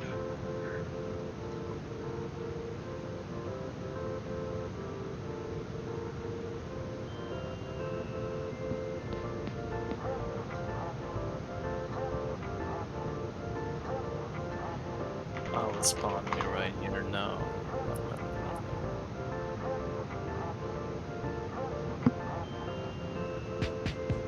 You're perfect person for a guy like me, and your eyes are shiny like a double C. I wish you could be mine for eternity. Could you please be mine? Hey, you trapped my soul, you broke my law. I think you're fake, cause you stole my heart, stole my heart, trapped my soul, like a superstar, a superstar, cause you're my star, a superstar, cause you're my star, a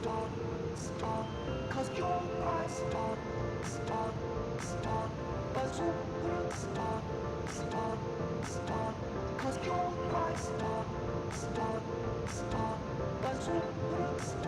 a superstar, cause you're my star. You're a perfect person for a guy like me, and I know for sure that we are meant to be. If your heart is locked, then I may have a key. Could you please be mine? Hey, you trapped my soul, you broke my law. I think you're fake, cause you stole my heart, trapped my soul, like a superstar, a superstar, cause you're my star, a superstar, cause you're my star, a superstar, cause you're my star,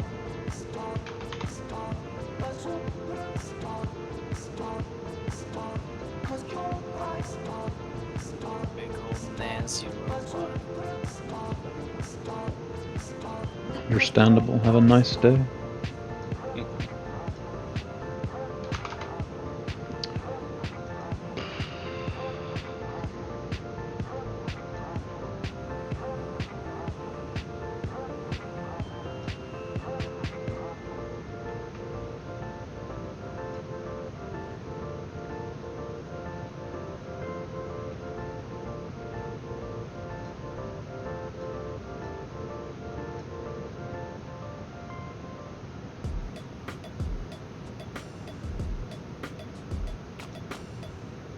Yeah. Put me on a world with good ping, actually. That'll do. Did I not claim these? Am I going insane?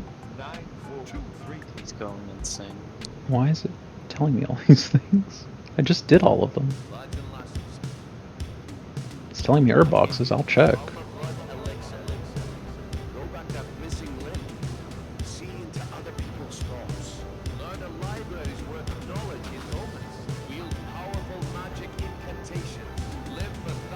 Did I forget to claim them yesterday and they just reset 7 minutes ago? Is that what happened?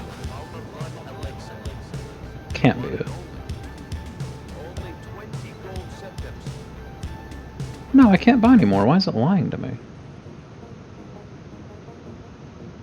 Only thing I can claim is ogre arrows. Which I guess is why it's telling me ogre arrows twice. Definitely bugged out though. Weird. Anyway, time's a wasting.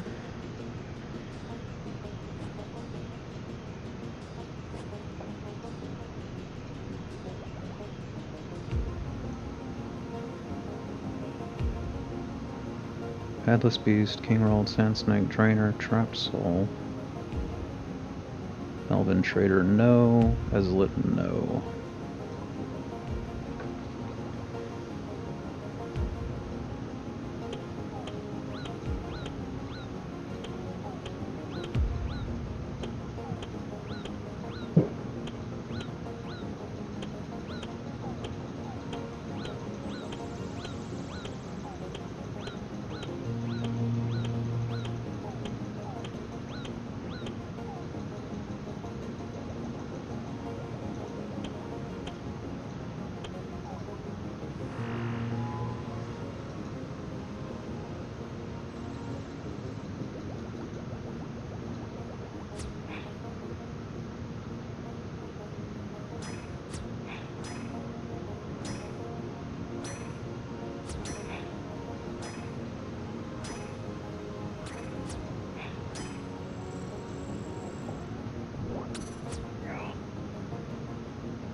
I have no idea what I'm hearing from your end.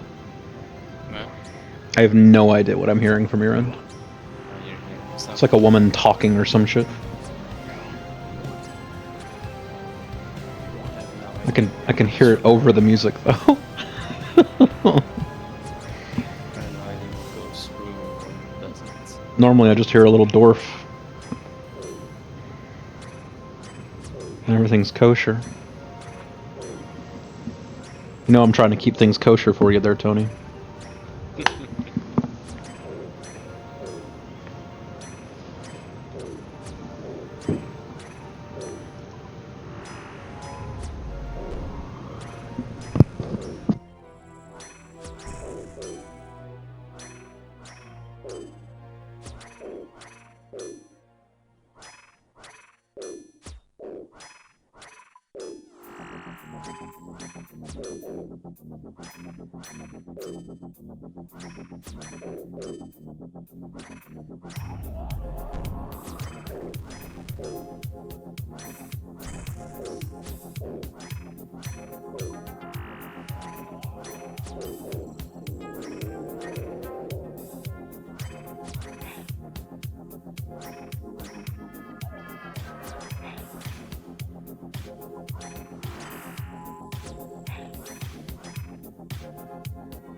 this Deus Ex bullshit.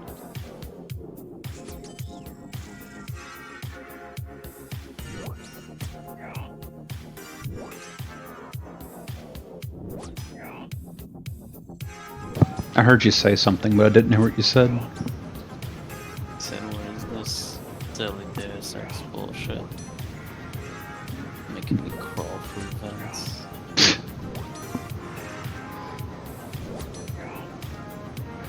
Doing my 45 minutes of exercise. So I couldn't hear you over that. And the music and the game.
Oh no.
I do be sweating today, good lord. It's pretty hot outside. Another 28 minutes of this ride. And I'm glistening. Don't feel tired though, I'm just sweating a lot.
I must not be drinking enough water. I'm getting a headache. Oh no, Oh no. Matt's gonna die.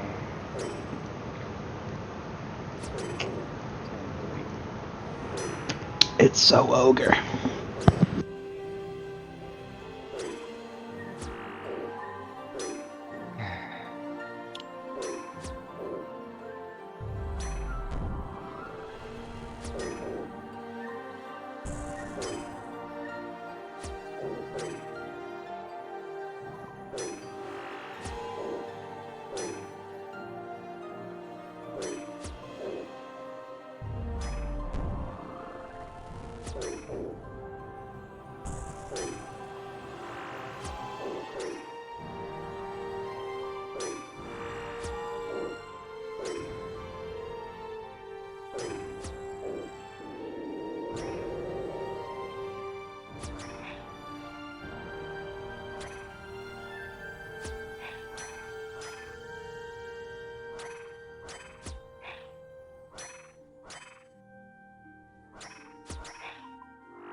We can't assault us.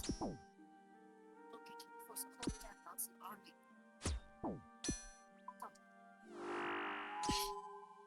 Undercover.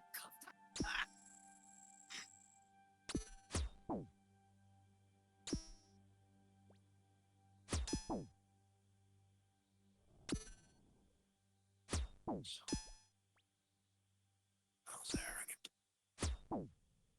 How's everybody? I couldn't wait for you to come clear the cupboard. But now you're gonna leave it with the notice on. Another evening I'll be sitting reading in between your lines. Because I miss you all the time. So get away, another way to feel. You did all yourself to know and let yourself go. You know you did lose your self-control. There's snow in the rainbow. Turn away, another way to feel. You did all yourself to go, let yourself go.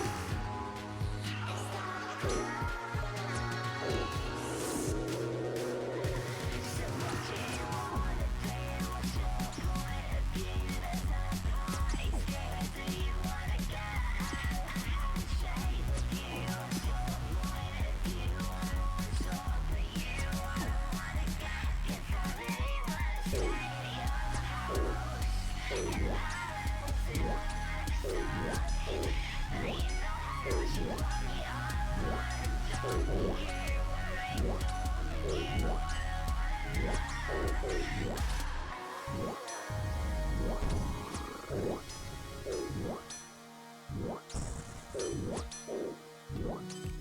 And I'm aware that you were lying in the gutter.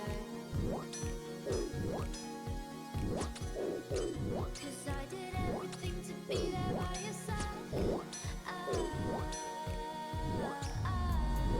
So when you tell me I'm the reason, I just can't believe the lies.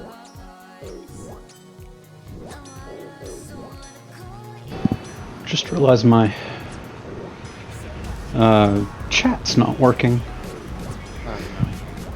I've only got the restream chat. I don't have Twitch or Kick. I just tested it on my phone and yeah, the message never came through.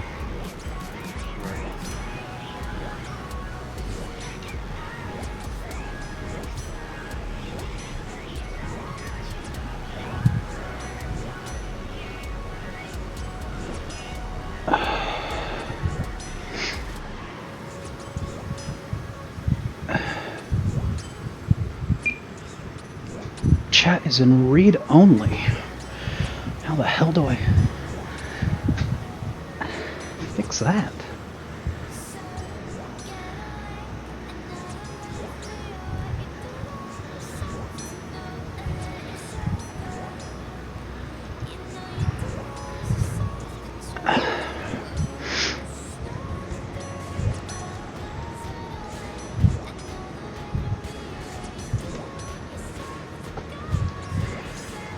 How do I fix this?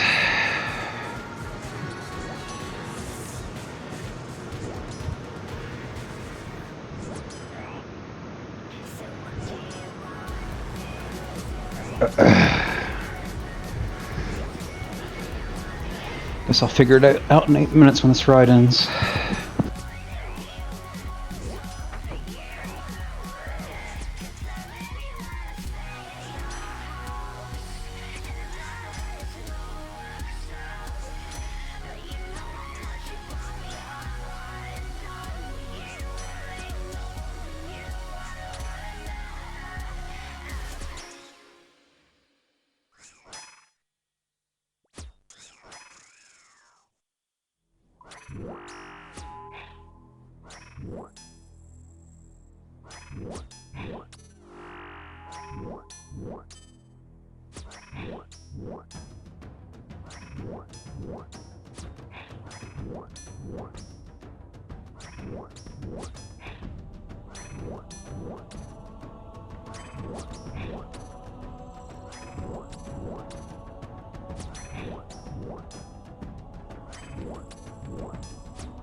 I've got the Halo 3 Warthog run randomly shuffled to during the last 3 minutes of my bike ride. It's a very appropriate track.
Colonel Hackett sounding ass. Who the hell is that? Looks to me Admiral Hackett.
Alright, that's over.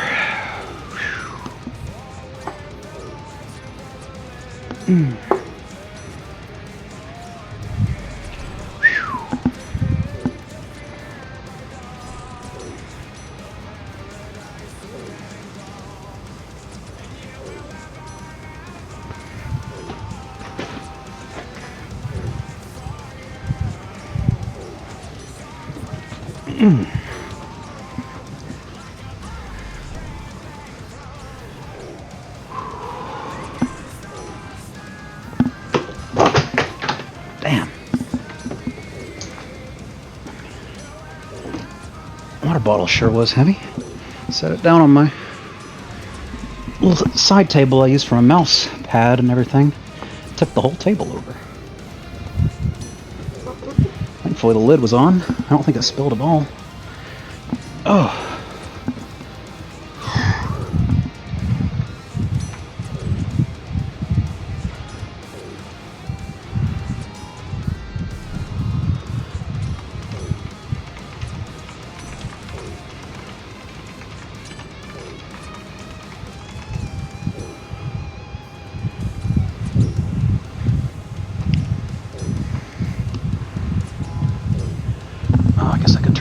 our fan off now. Oh, just barely reach it from where I'm sitting. Whew.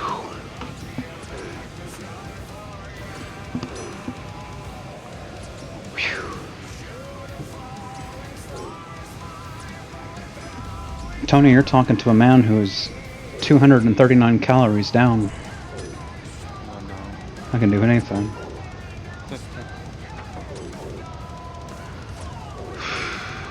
Can you break these cuffs? I can break these cuffs. You can't break those cuffs.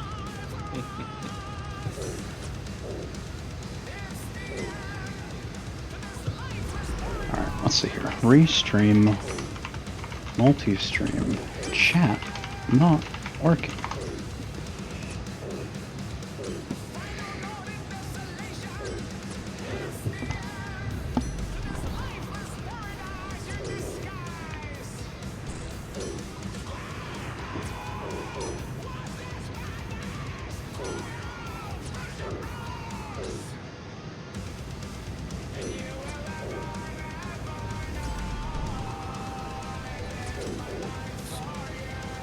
Just says delete your links, like how it's everything's like linked through it, and then just set them back up again. So I guess for the rest of this stream I'll just use the actual chats. Let's see here, I'm gonna do a pop-out chat for Twitch. I'm gonna do a pop-out chat for Kick. Can I not do a pop-out chat for Kick? There it is, pop-out chat. Okay. Now I can close this and close this, I believe.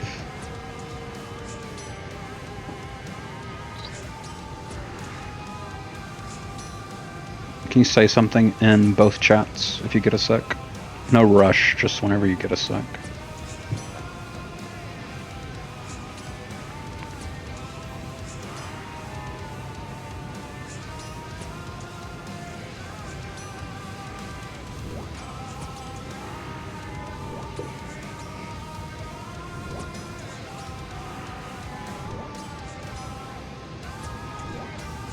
Means I can minimize OBS, because it's not actually tied into anything right now.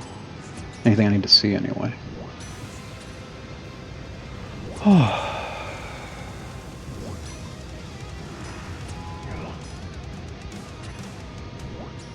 Penis.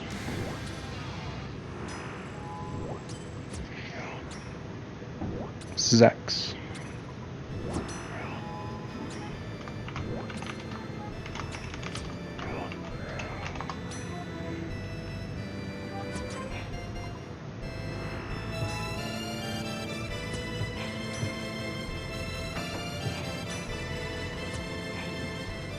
You know, until the last month, I would say, I'd been really lazy with exercising. I would do it every now and then. But ever since I started doing it every day, I've been feeling a lot better. You hate to see it, but all those people who are like, oh, exercise will make you feel better, they're just so true. It's so true. I need to get back into exercise. You're skinny already, you freak. But I want to gain a little bit of muscle. Oh, I just mostly do cardio. I have a few weights around the game room. I lift those sometimes. I have a little, like, I don't know what they're called, but it's like a, you know how the little like grippers that for like your hand, you can like grip them to improve your grip strength. Yeah. I have like one of those, but it's for your arms. You like push it in together and it's like got resistance to it. I have no idea what it's called. But I have that, and I have some dumbbells in here, and I have the exercise bike. And I've got a rowing machine, but it's not built right now. I really want to get the rowing machine built.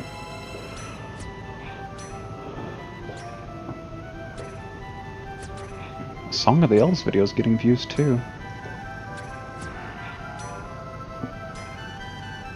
I'm not really popping off on Twitch or Kick with my RuneScape streams, but the videos themselves are getting a handful of views when I upload them to YouTube. Kenshi video didn't do too well. The Ghostwire video didn't do too well. The Death Stranding did dog shit. But I've got a Guardians of the Rift video 4 days ago that's had 130 views. And I had a Song of the Elves video uploaded 16 hours ago that's already got 25. And considering I don't think my channel has any subscribers except... Well, my channel has 6 subscribers apparently. I don't know how many of those are from here.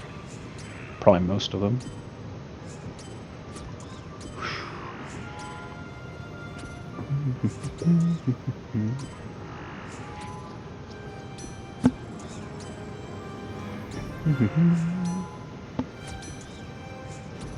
No, don't run. Stay in the spot.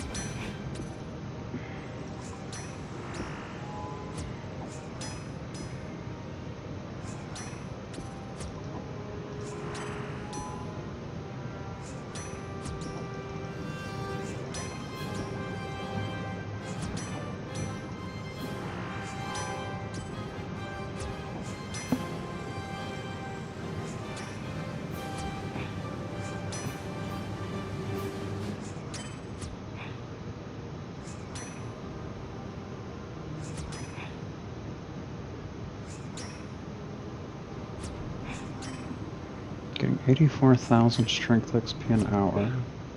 Need 306,000 for another level.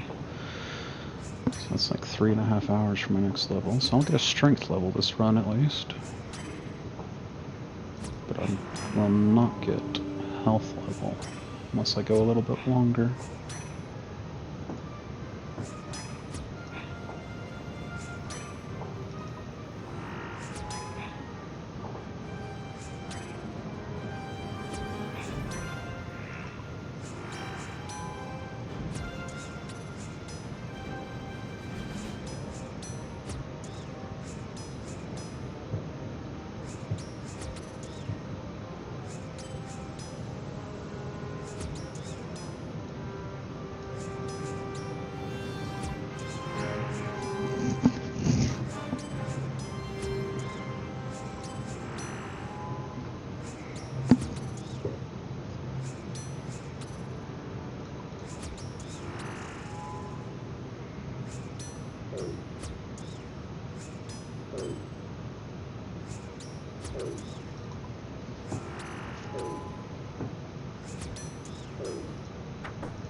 I'm gonna sneeze. Snooze. You do be sneezing though.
get this kick stream to actually load on my computer, but I can get it to load on my phone, so at least I know it's working there.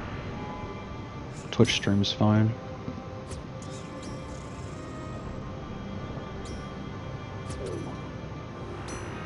When I say Twitch stream's fine, now it's not loading.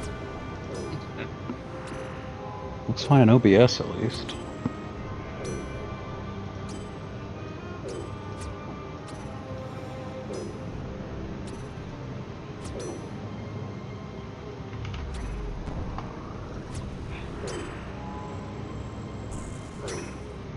Okay, I can load it in my other browser. Just didn't like being loaded in Brave for some reason.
That track has a solid like 25 seconds of silence at the end of it. I should probably try to find a better version to put in the playlist.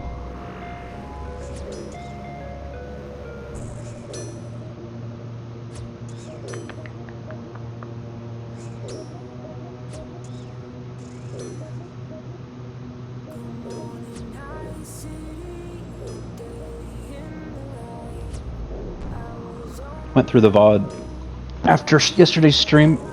There's like 6 false positive copyright claims for songs that weren't in there. And I clicked them all and said this is not in there, and I guess their system auto did another pass through and found that those weren't in there. But there was one from Hotline Miami that it was like, this is copyrighted, and I was like, okay. So there's like a 3-minute section of that like 10-hour video that is muted. I know some of the songs might be copyrighted. They must be. I mean, that one was claimed, and it was the correct song and correct artist, so I said yeah, and that 3-minute bit got muted. But there was no copyright strike. It was just the VOD got muted for 3 minutes. The others just instantly cleared when I sent them back through. So it was only that one 3-minute section that got muted. And I removed that one song from the playlist. That's just how I'll have to do it going forward. Before I upload every VOD, I'll have to check and see if any parts have been falsely muted. And if I add any songs, I'll have to look at the VOD and see if anything new has been popped up. But yeah, I'll just keep doing that going forward, I think. But yeah, had 75 songs on there. Actually, no, it was 78 because I added some StarCraft songs. And I only have one to come back with a copyright on it. That was pretty lucky. I was worried it would be more than that.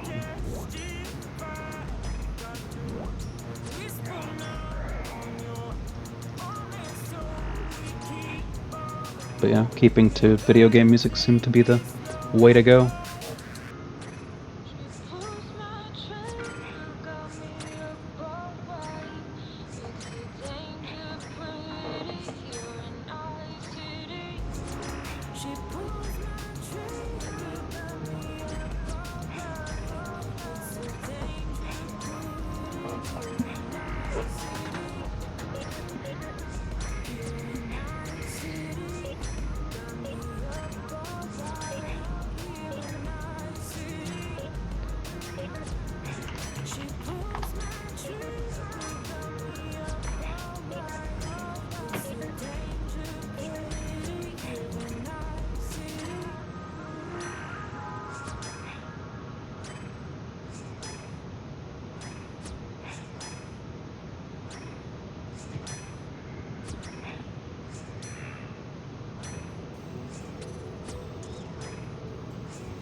Oh, hi there, Buzz.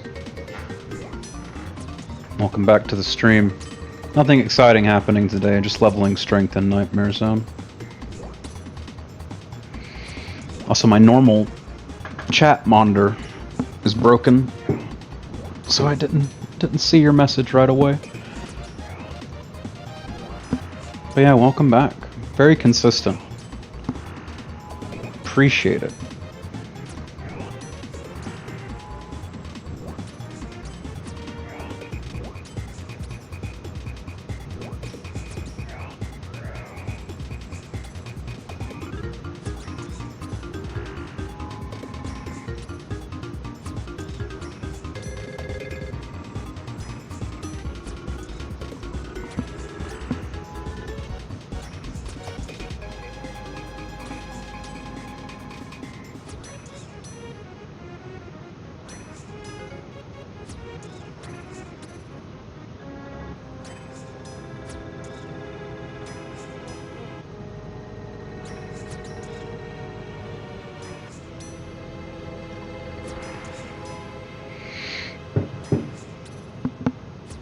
If you hear any loud booms, it's just neighbors shooting off fireworks. I promise I'm not dead. Not yet. And yeah, if I didn't say so, happy July 4th to you as well, Buzz.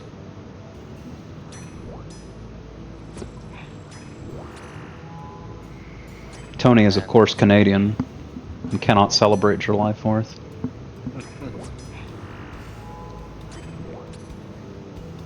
Did Canada leave the Commonwealth, or am I misremembering that? No, it was always part of the Commonwealth. So then, yes, I am misremembering it.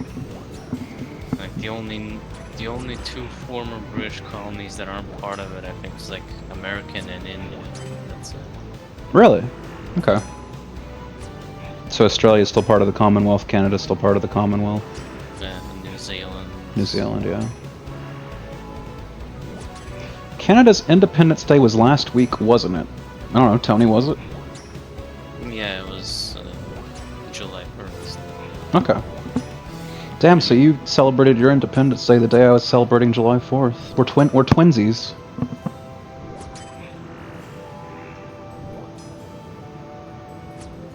What is Canada celebrating its independence for if it's still part of the Commonwealth? I think it's not an Independence Day, it's a Constitutional Day. No, Constitutional Day. Or Confederacy, so the Confederacy was founded. It's Canada Day. Yeah.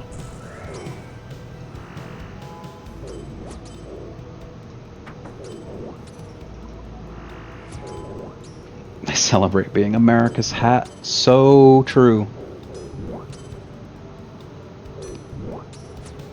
Thanks for being my hat, Tony. It's, I guess, the most prideful part. You're so quiet. The most prideful part of Canadian history is when Canada burned down the White House, and that's about it. It's true.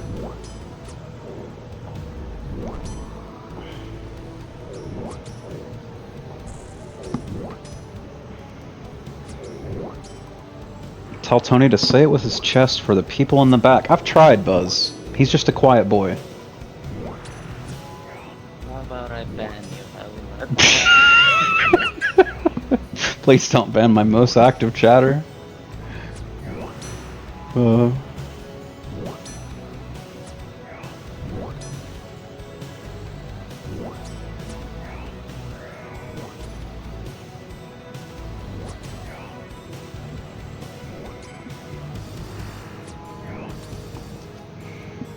Yeah, Sean comes in here and I've got him at default volume and he's still like overpoweringly loud. Tony comes in here, I've got him maxed out in Discord and he's barely whispering. Didn't you change something the other day and it helped out? It may have reverted whatever it was you changed. Could have very much. I hate the settings on this fucking thing.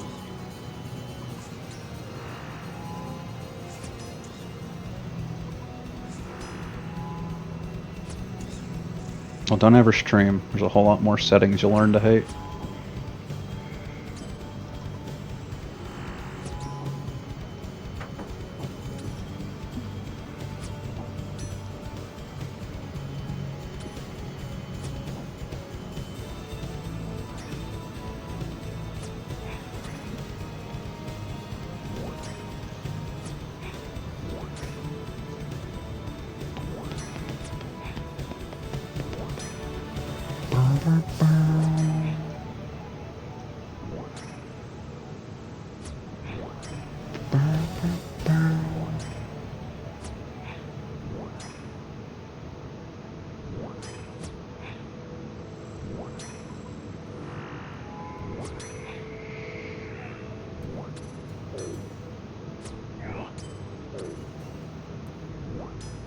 South for me. Of course, Tony's in Canada. He's the east side of Canada.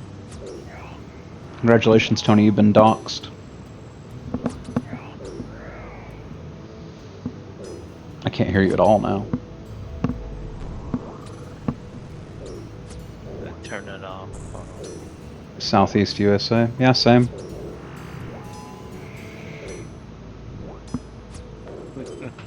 Lord. Florida gaming.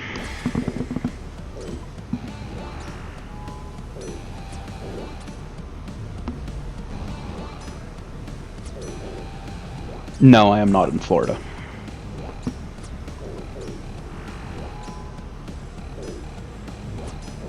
I have an ex-girlfriend in Florida, though.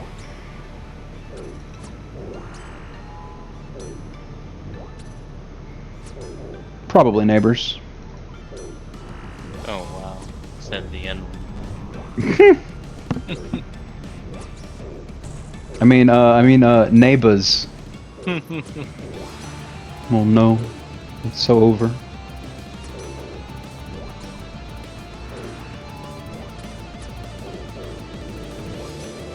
With the music, I don't even know if you're audible on stream.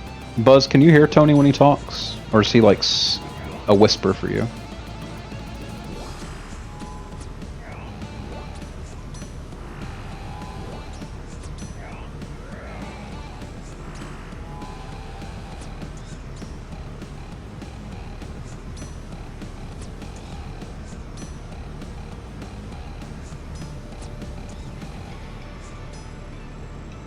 You have to really try to hear him. Yeah, that's what I figured.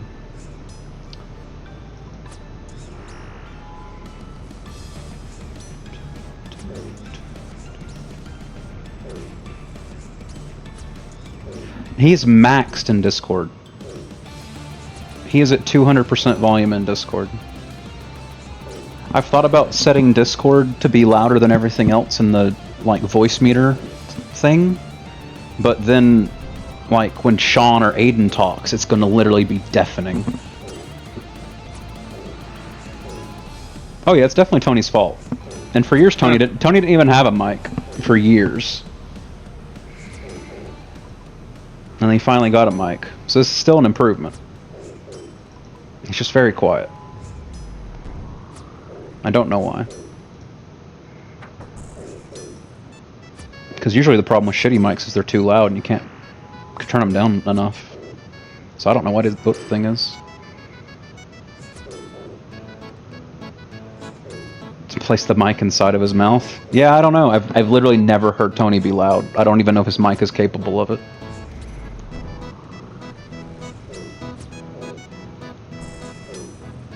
Throat your mic, Tony. I want to see if it can even be loud.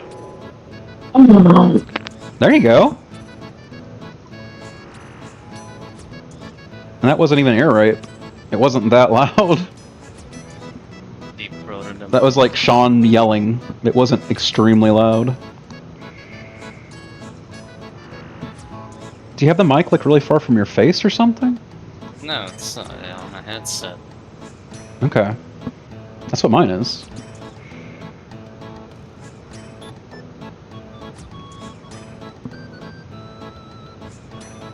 Do you talk out the other side of your mouth or something? Fucking business. You got a Clint Eastwood going on?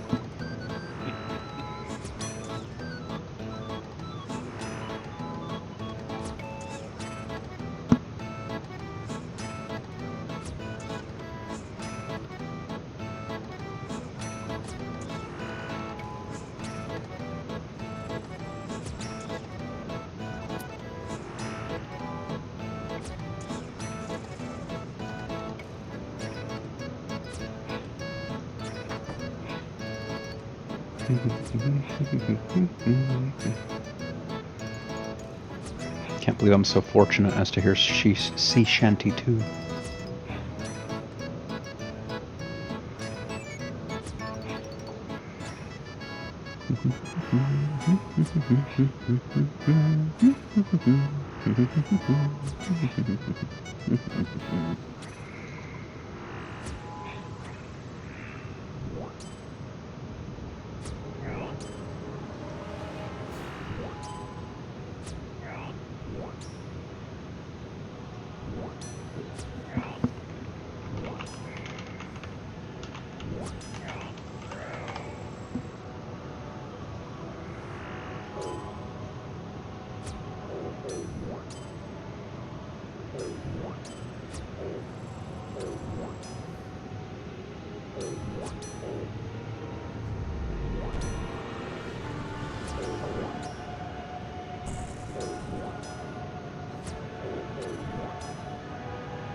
Sea Shanty 2 is best in slot. Although I've always had a soft spot for flute salad. Oh shit, I'm running out of absorptions.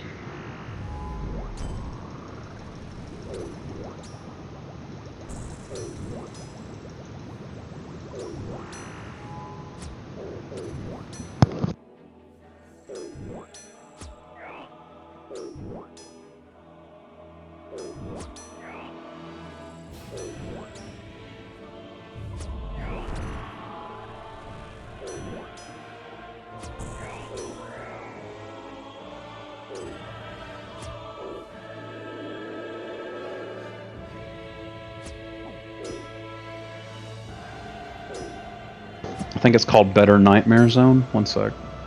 Had it pulled up like an Ultimate Nightmare Zone. Had it pulled up earlier to configure it. First time I've been in here, I think, since I started playing recently again. Started running out of points for my daily herb boxes, so came back. Get some strength XP, get some points stored up. I'm probably straight up gonna do 12 hours of Nightmare Zone today. Unless there's another SIP system update in the morning. When this 6-hour run ends, I'll do some herb runs and farming runs and stuff. But then I'll come back in for another 6 hours. And then if I'm up to it, I might do another 6 hours after that. We will see.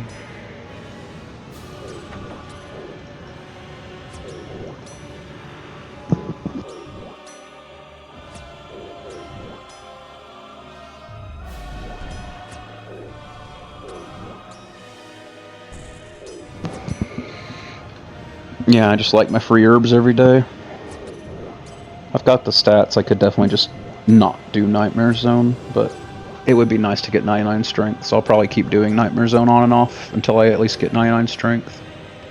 Maybe 99 attack.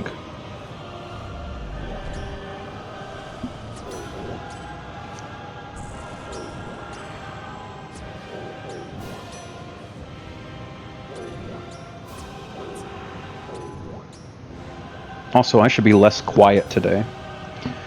When I first started the stream today, I was talking to my friend Sean, and we got the levels a little more dialed in, so I should be louder than I have been on previous streams, but not overbearingly loud. Don't know the reason, but for whatever reason, he said I sound normal and fine and like the appropriate level of loud on Discord, but on stream I'm really quiet. I don't know what causes that. So I just boosted myself in the streaming sound splitter thing. So yeah, it should be good.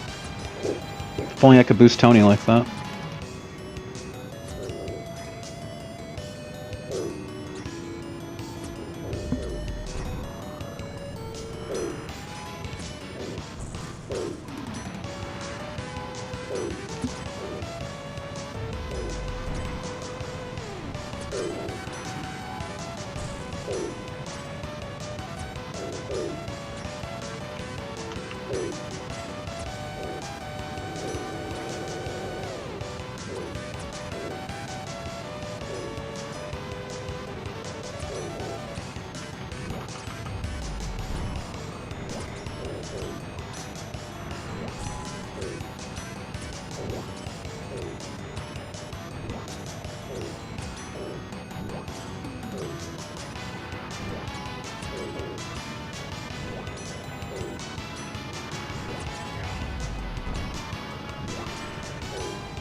It's incredible to me that you can be so quiet, but your audio can come through from whatever it is you're doing all the time.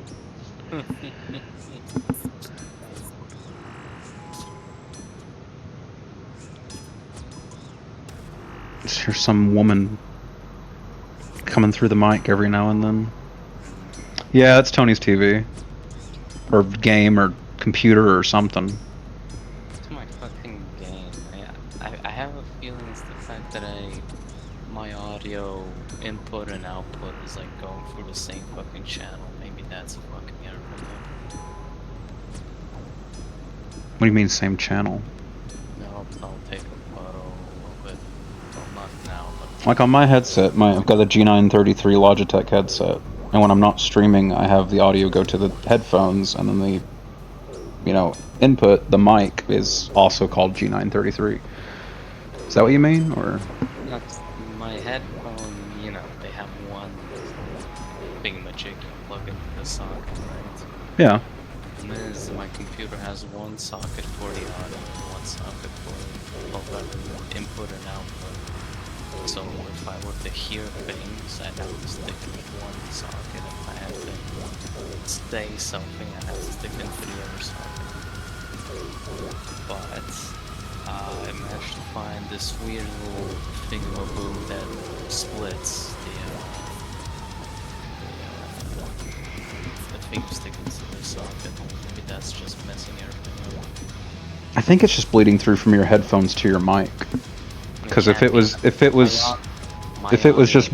just being streamed both, we would hear it. That's impossible. My audio is like barely audible.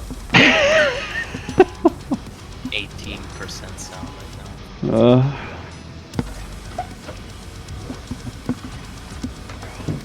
Well, if we were getting your just direct audio, it wouldn't be breaking in and out. It'd be just your audio. It reaches a certain threshold and spills over. Like I said, that's absolutely impossible.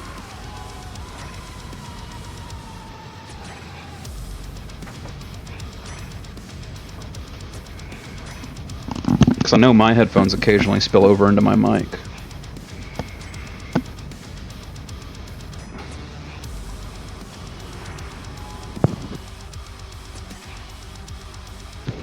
Yeah.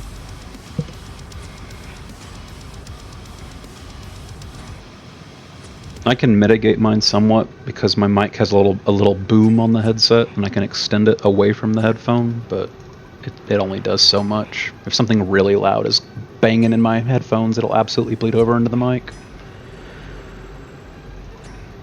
I can negate that on Discord by going into the sound gate, but my god, do you not need to raise your sound gate, because you'll just cease to exist if you do that.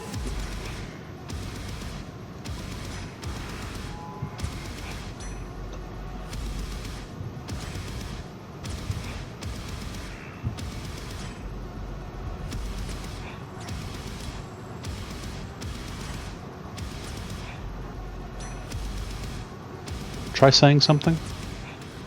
Right now? Okay, that's made you a little bit louder, but Sean is going to be a nightmare. Just talk for a little bit. I'm pretty sure that made you louder.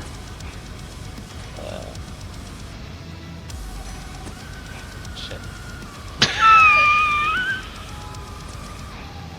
Tony, what do you think about women?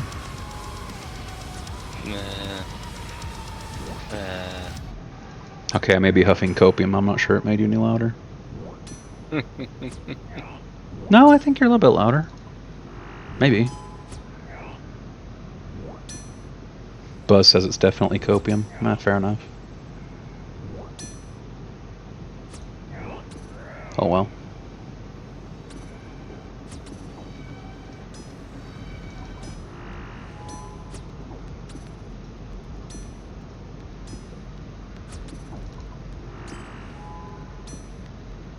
I like how, because I set this up halfway through where I'm currently at in Nightmare Zone, this Nightmare Zone tracker shows me with 370,000 points, and this Nightmare Zone tracker shows me with 276. It's ruined. I've also just realized I have this absorption overlay over here. Can I move that? No, that one's hard locked. sucks.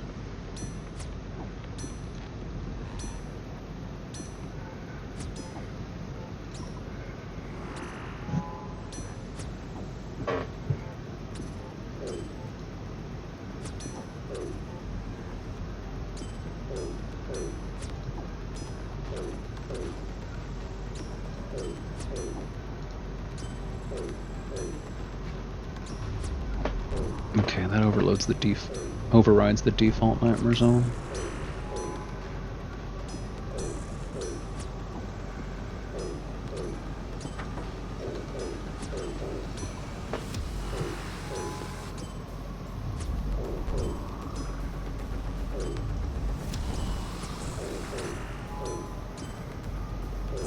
I wish I'd taken the goal off of 99 strength on this before I came in here too. It's not giving me an accurate idea of when I'm going to level up.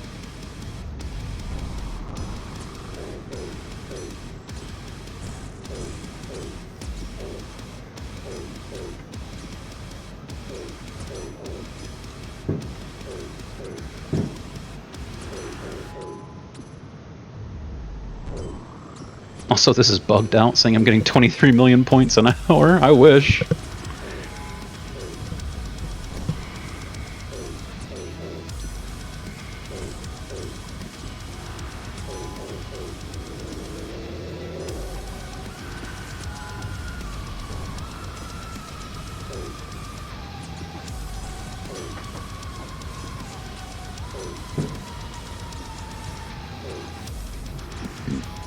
You can hear that Tony is talking, but you don't know what he's saying. Yeah, that happens sometimes, especially when the playlist is on a loud song. Even though I basically have the music at like 5% max volume and also turned down in the volume mixer. Tony's just a quiet boy. I kind of calibrated it for my new sound level and Sean's normal sound level, and I'm sure Aiden will be fine too, because he's always loud enough.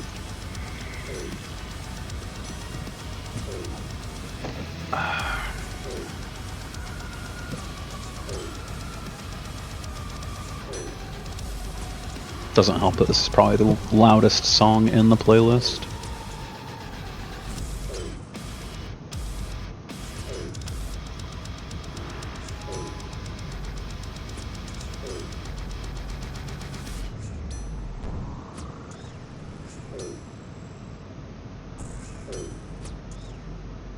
Can you ever understand Tony when he's talking, Buzz?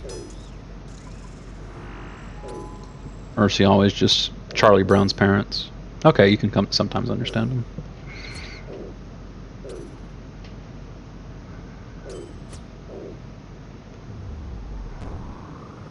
Wah wah wah wah wah wah wah wah wah.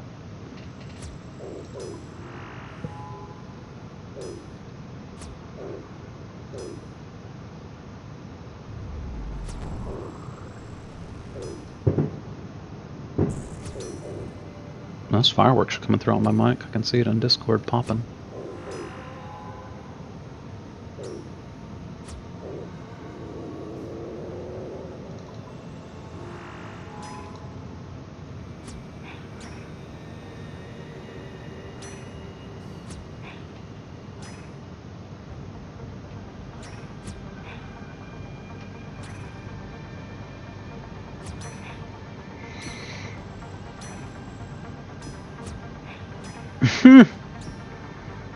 If this channel ever takes off, I'll probably put a sub goal up or something for a face cam being bought.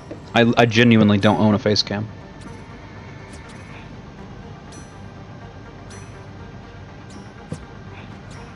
And I don't want to just buy the cheapest one out there. So, you know, if this channel ever becomes something that generates revenue, probably the first revenue goal will be a webcam. But not for now.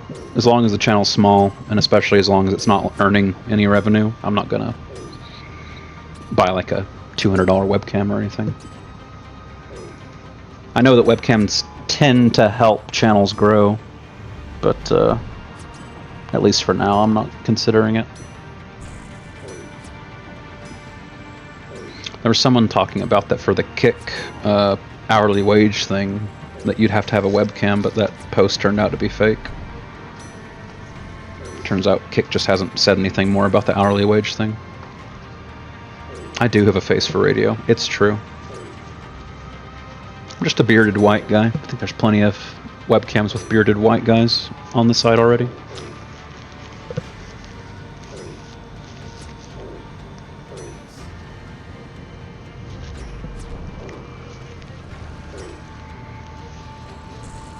Also feels particularly strange sitting here on a webcam when most of the time I'm streaming to like maybe 2 people. Damn, those fireworks really are popping. Every time one goes off, I light up in Discord.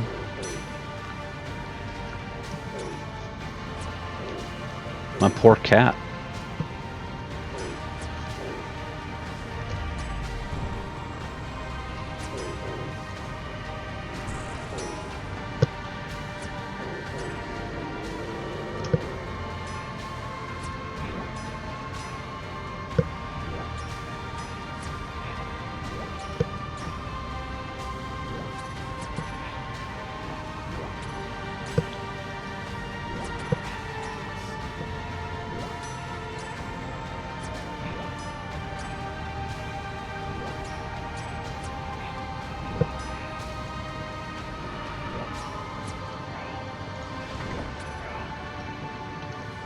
But yeah, the stream's not going to be particularly interesting today.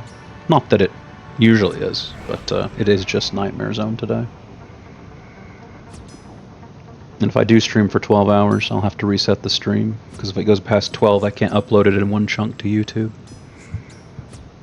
I have to actually take the time to trim it and cut it in half, and then upload each separately. And cutting it in half takes a bunch of hours for it to re-render, and then uploading them separately takes even more hours, so I always try to end my stream within 12 hours. So I'll get up to like 11 hours 30 and end the stream, and if I decide to keep going, I'll relaunch. But I think that by default flushes anyone watching. They'd have to come back. But that's a long ways off. I've only been streaming 4 hours and 20 minutes. 4 hours and 21 minutes now. Oh no, my health.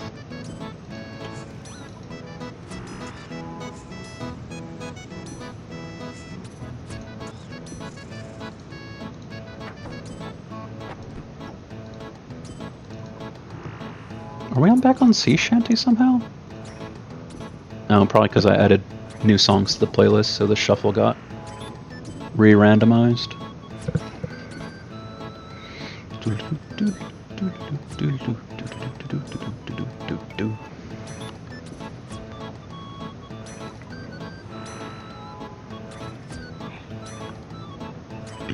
Plus, if I start streaming with a webcam, I'll have to put a shirt on.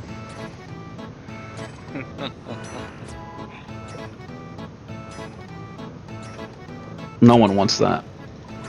I want that. Hashtag no shirt gang, absolutely. I was a little bit chilly this morning. It wasn't cold outside, but woke up, my fan was going, had my little titties out, air was blowing on my little titties, and damn, I was a little chilled. Pulled the covers over me.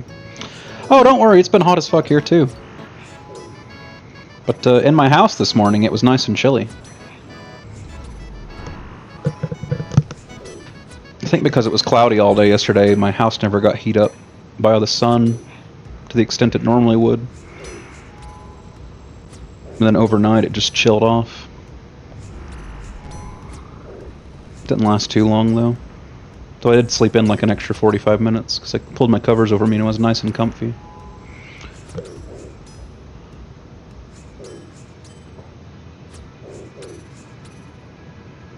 But yeah, no, it's been very hot here too. I was outside earlier today pulling some grass that was growing up in the middle of my driveway. I just walked my whole driveway and pulled up all the grass that was growing in cracks in it. And just doing that, I became a sweaty boy.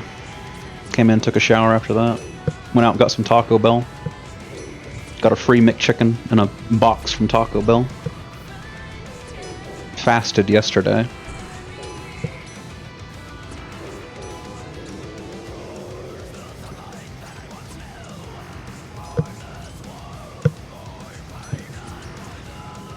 Oh, I haven't done my Steam daily trading card thing. I don't remember if I did it yesterday either. Oh no. My sticker. My free sticker. So I got a little popsicle man. Where's my dude? Little queue for the trading card. Where's my queue? Scrolled all the way down, my queue's just not here.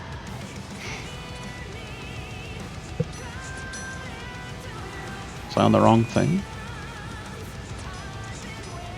Oh, Forspoken, 50% off.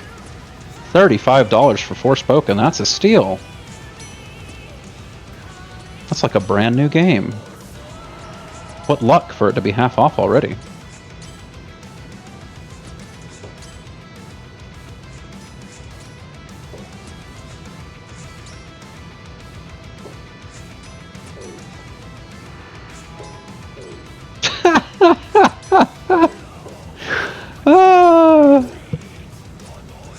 Because I don't have adult games removed. Normally it asks me if I want to view adult content, but it didn't this time. Clicking through my queue and there's just some chick getting her titties fucked. Good thing that wasn't on stream.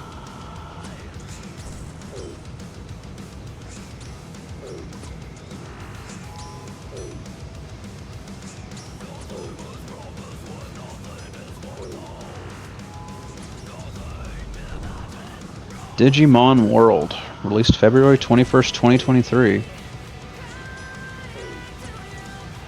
Yeah, I see their like, you know, default game thumbnail on the Steam store usually, but I don't know, I don't remember ever seeing them in queue, like with nudity actually popping up, unless you click through and be like, yeah, okay, show me this game. It asks me to verify my age every time there's like an M-rated game, but for that titty game, it just, I don't know, I guess it slipped through the cracks. I know there's so many of them on Steam now. It probably just slipped through the crack. Wouldn't mind slipping through her crack. The Archipelago Promise. This is just a forest clone. No thanks.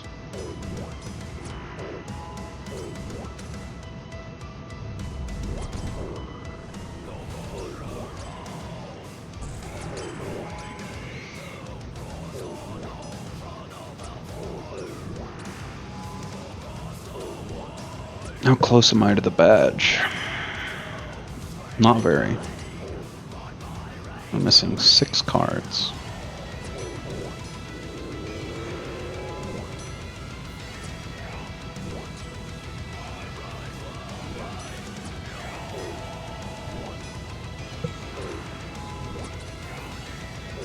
Yeah, same.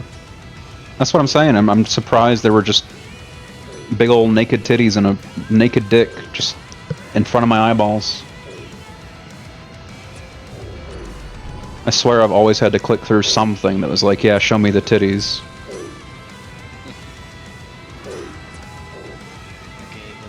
Because it always asks when it's like a M-rated game with like gore and stuff in the thumbnails. It's always like, are you wanting to see this?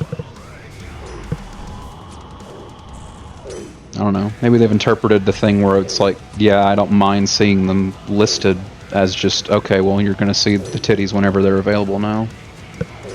Anyway, good thing I'm not streaming that window.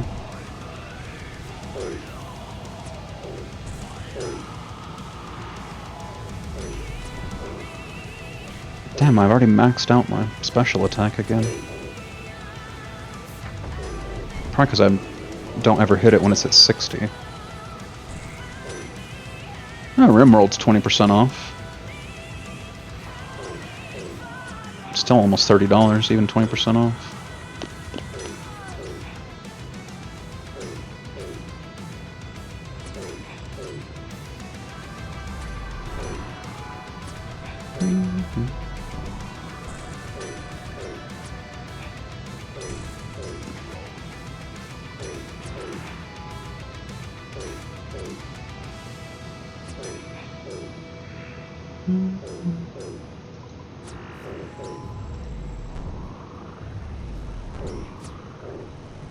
The Destroy All Humans remake is $7.50.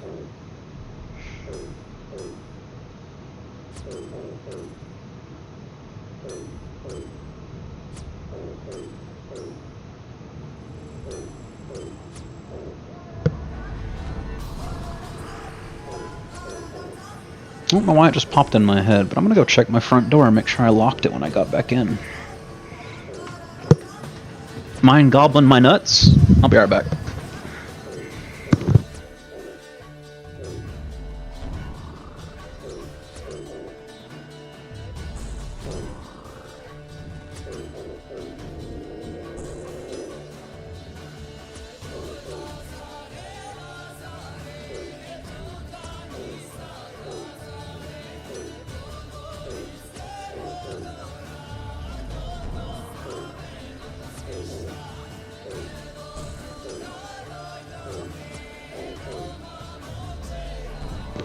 Good news, everyone. My front door was locked.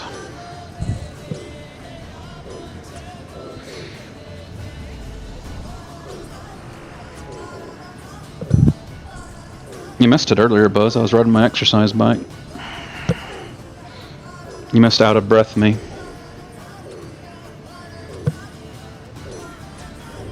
Time to put my shirt back on, I think. I've cooled down enough.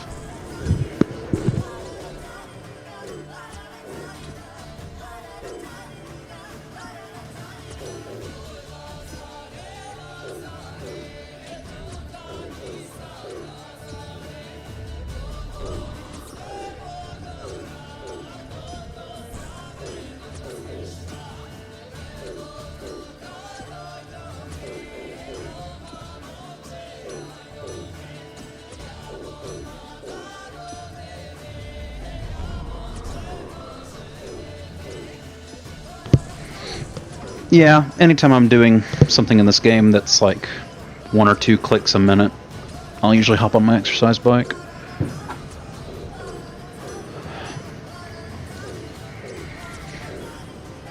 I tried doing it during Guardians of the Rift and it was just too hectic. But with like old wood cutting, that's definitely something I would do it with.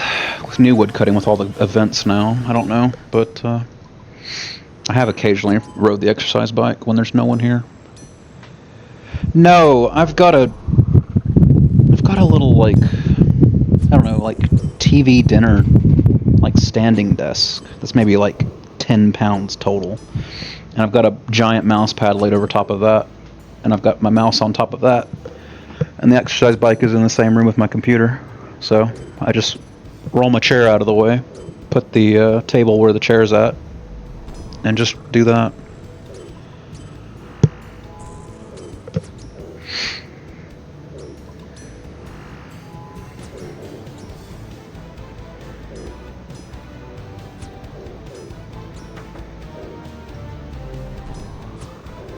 I knew a guy back when I was in high school. Maybe when I just got out of high school, because I think it was when Skyrim came out, so that'd been 2011. He was like... He's a similar weight to me, and I've been overweight basically my whole life. Super skinny when I was a kid, and my parents got divorced, and I just started gaining weight like nothing. Anyway, not the point. I had a friend in high school who was as fat as I am. Or as fat as I was. Was as fat as I was. I guess would be the most correct way to say it. And he spent like, 400 or 500 hours playing Skyrim, and every time he would play Skyrim, he would walk on a treadmill the whole time. He lost like, I want to say like, probably 120 pounds doing that.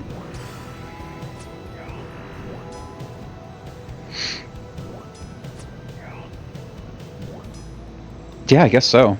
And at low intensity, like he wasn't running on the treadmill, he was just walking. He'd like lean over the top of the treadmill, controller in hand, and just walk.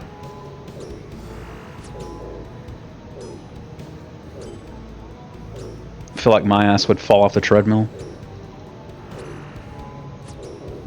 Start turning left in game and just fall off the treadmill and kill myself.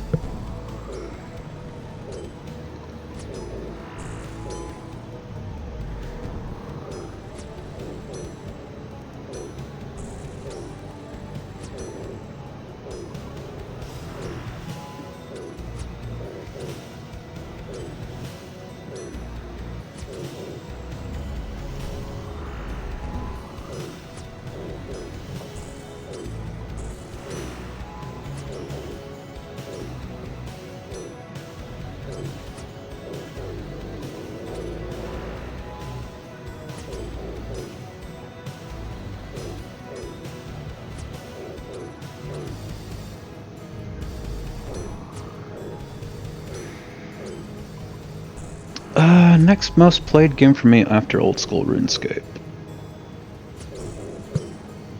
I jump back and forth between games a lot. What's a game I've put a lot of hours into recently? I finally got a PS5 and played through Demon's Souls a while back. I put a bunch of hours into that.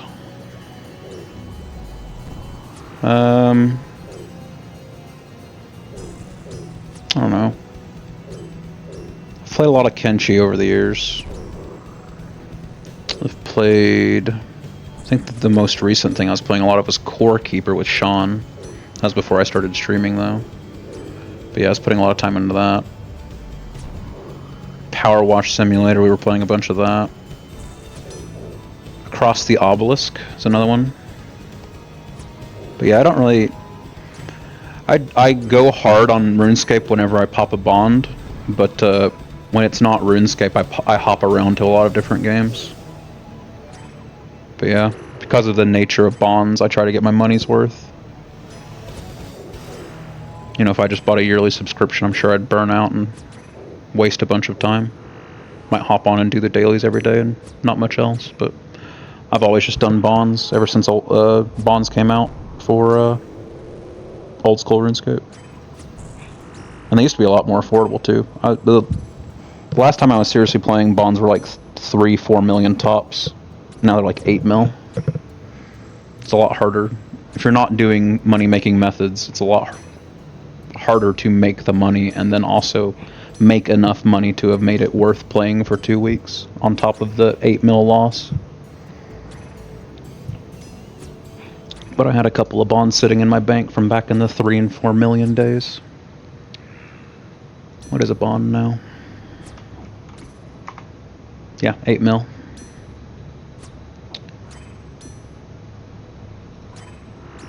Because I don't do a lot of super fast money making methods, 8 mil is slow going for me. Because I don't do much Slayer. I don't do like Elf or Vampire pickpocketing.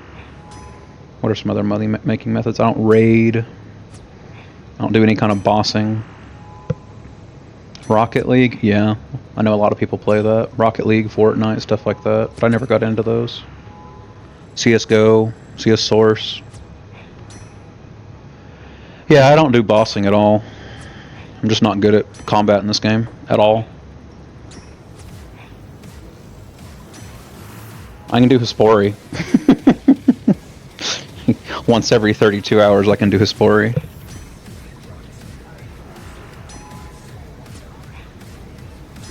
What's my Hispori kill count? Probably like 35. That's not it. What is it? Exclamation Casey. Hispori.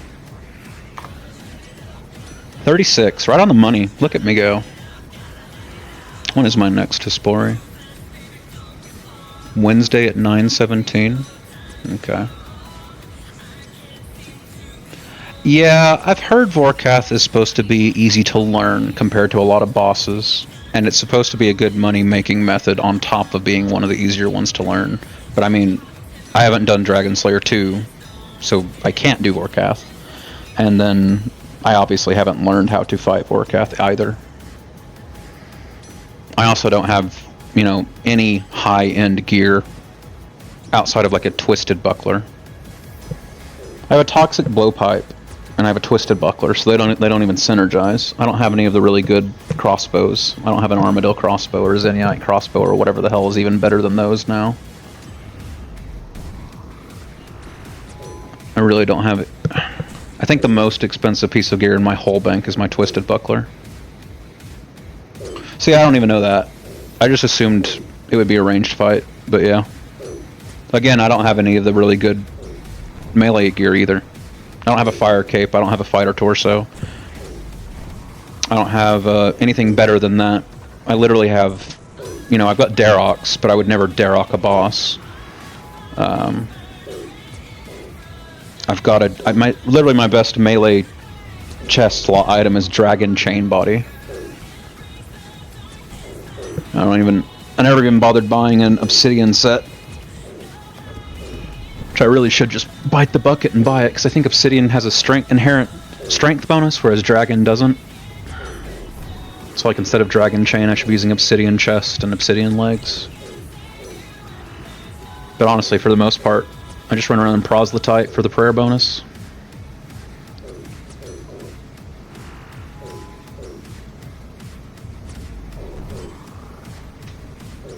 You should be using Fighter Torso and Verax Skirt. Oh, I definitely know I should be using Fighter Torso, but I don't have a group for Barbarian Assault. I have one friend who's currently playing who wants to do it. I would like to do it. And you need 5 people. I remember talking to you the other day, is like, would you mind being a third? But like, even with you, we still need 2 more. I know there's designated worlds for it, so I'm sure you can go out there and advertise for a bit and be like, we have 3, need 2 more, not charging money probably, and pick up some people. But then it's like the fighter torso grinds like 5-6 hours, so you need 5 people to lock in for 5-6 hours. Yeah, I definitely want to do it. I would love to get the fighter torso. And you're saying Varric's skirt? I thought I wanted Bandos Tacets. Look at Varric's skirt real quick. Varric's plate skirt.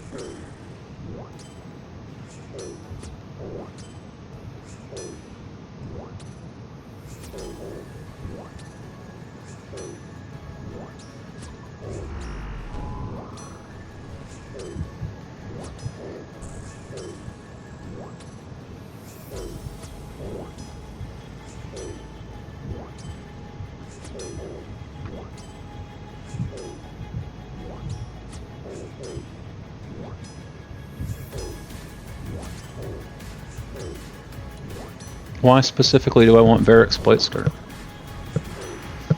Oh, yeah. Okay, sorry, I just now looked over back at the chat.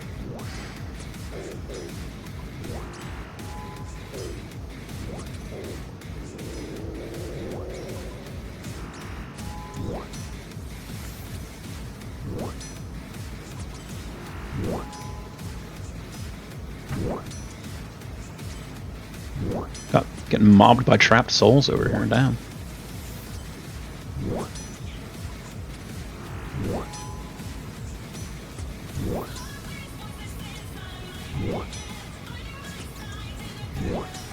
And yeah, I was more talking about I should have, you know, had Obsidian like 30 levels ago. It's a little too late at 90 defense to be buying Obsidian. I've got a decent cash stack right now, and I've thought about just going, you know, dumping all of it and getting Bandos chest legs. But then my cash stack is basically gone. And I'm not sure what I would do to even start rebuilding it. Because basically my entire cash stack has come from skilling. And I'm running out of skilling things to do. Like I can do Hunter, that'll be some money making. And I want to do Herbivore at the same time because my herb lore is super low. I've got most quests done, but I've still got these on Master. Beneath Cursed Sands, Fremennik Exiles, Night at the Theater, Secrets of the North. Which, to be fair, I think almost all of these are newer quests. So the last time I played, I could be wrong about that, but the last time I played like 4 or 5 years ago, I don't even know which of these quests existed. This came out in 22, it definitely didn't exist.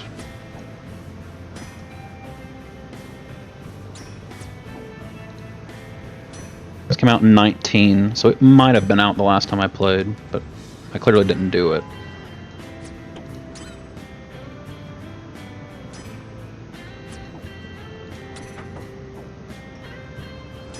But the other ones... I know Night at the Theater wasn't out because it's Theater of Blood related. Yeah, 21. And then I swear this one's pretty new too. 23, yeah. None of these quests were out last time I played. So then it's just the Grandmaster ones. Monkey Madness 2 was out. Because I've already, like, picked up the quest. Yeah, it came out in 16. And then I don't actually remember when Dragon Slayer 2 came out. When did it come out? 18. So yeah, I think genuinely Dragon Slayer 2 and Monkey Madness 2 were the only two significant quests that I hadn't done last time I played.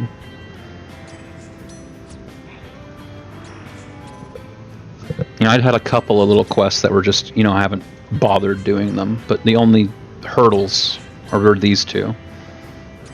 And they just, you know, I'm not complaining, but they just keep adding new quests, and so my undone quests is a lot longer than it otherwise would be.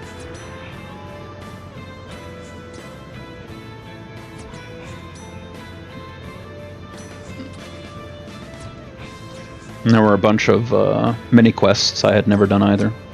Like until this bond, I had not done, or maybe it's last bond. Until like a month ago, I hadn't done Lair of Terran Razor Lore. That's been out for forever. I just never done it.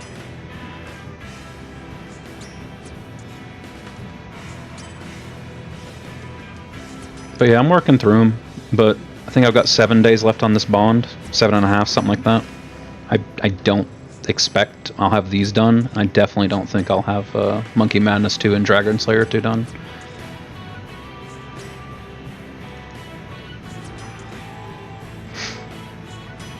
Not sure exactly what I'll do the next 7 days. It won't be all Nightmare Zone, but I'm probably gonna aim to do 24 hours of Nightmare Zone, including tonight,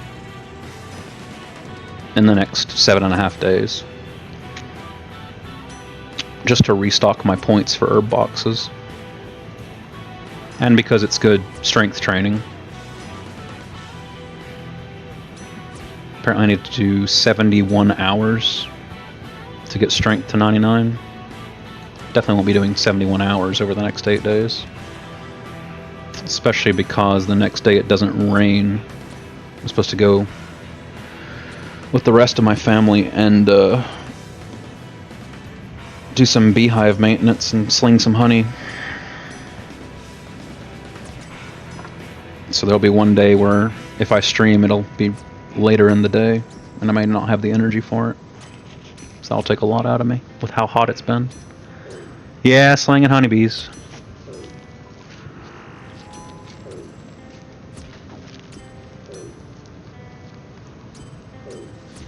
It was my mom's thing, and then my mom and stepdad got into a motorcycle wreck like 6 years back.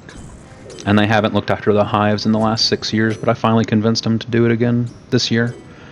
So we're going to go out to the hives and fix whatever's fallen out of repair in the last 6 years, and then also sling honey.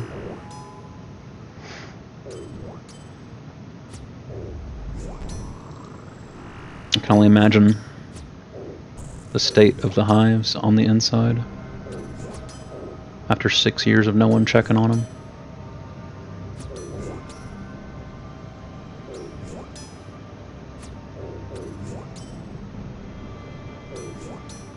I know there's bees in them, at least some of them, because I went out there the other day and they were buzzing all over the place.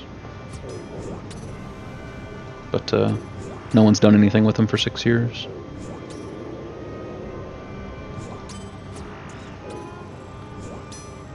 So sometime in the next week, although it's supposed to rain like the next 3 or 4 days, and you can't sling honey on a day where there's going to be a chance of rain. But yeah, sometime in the next week, most likely. Be doing that. And I may just not stream that day based on how tired I am when we finish that up. Haven't really decided yet, one way or the other. I'll just have to see how I feel the day of.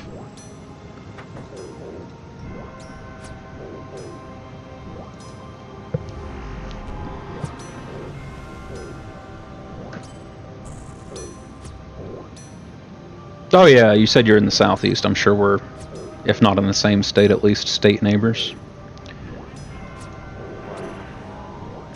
Again, he says.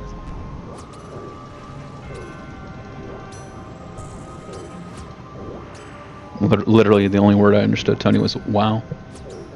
Yeah, no, sorry, Tanya, nobody can hear you.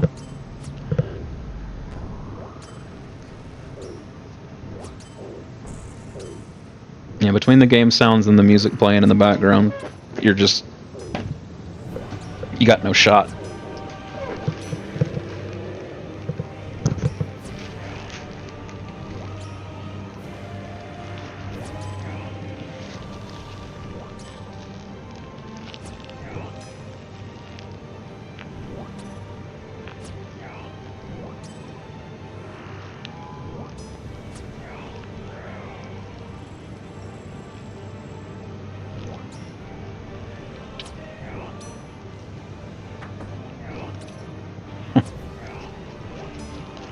Granite Maul special for 1 damage. The value.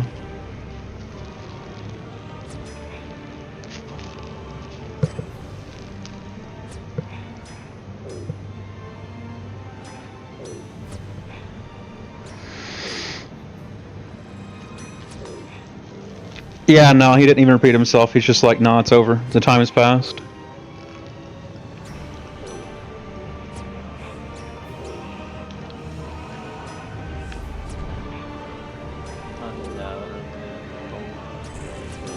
Undoubtedly. I heard you say undoubtedly.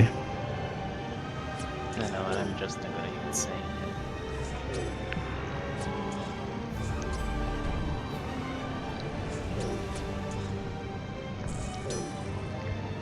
What I need is a third person in the call who's not watching the stream to be your interpreter. You heard the word insane? I didn't even hear that. I didn't say that. So what you're saying is Buzz Lightyear's putting words in your mouth? Yes. What the hell? That's a bannable offense, you know that. It's so over. I'll never get fighter torso. Yeah, no, he got louder for some reason.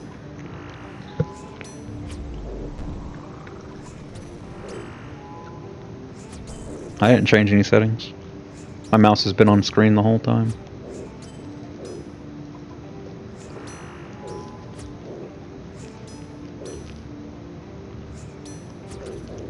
You gotta lie about Tony to get him to speak up. So true. You gotta gaslight, gatekeep, and girl boss.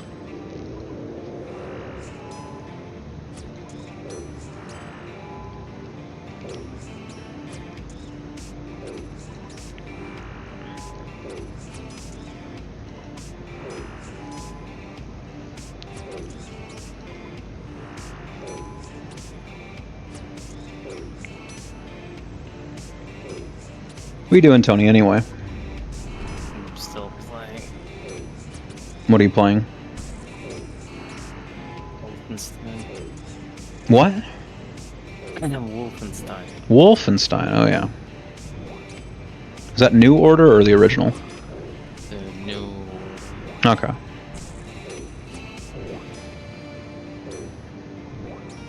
Are you enjoying killing Nazis? It's alright. I've had better. Are you expecting to say I wish I played for the good guys? Oh no. Quick, delete the VOD.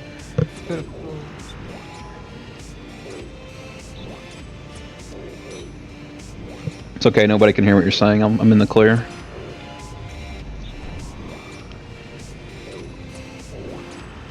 All I'm saying is that Hitler did nothing. Ah! But you heard me there, didn't you? Damn, Buzz has got jokes. He's a real funny guy.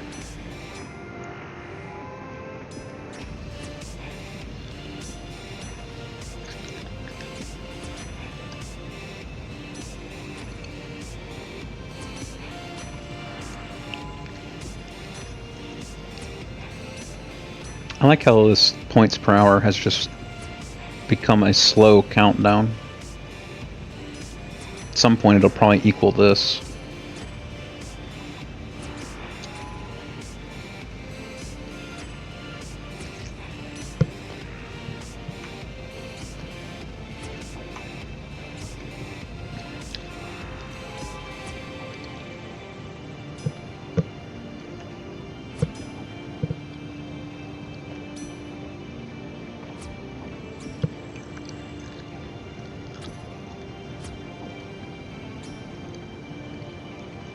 I haven't had a new follower in days.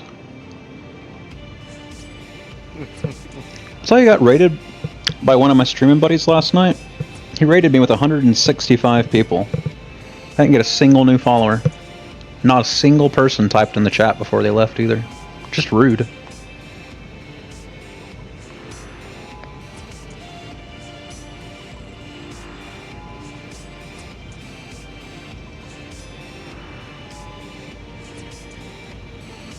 No, I wasn't muted. I looked back on the VOD to check. After I finished streaming, I double-checked the VOD.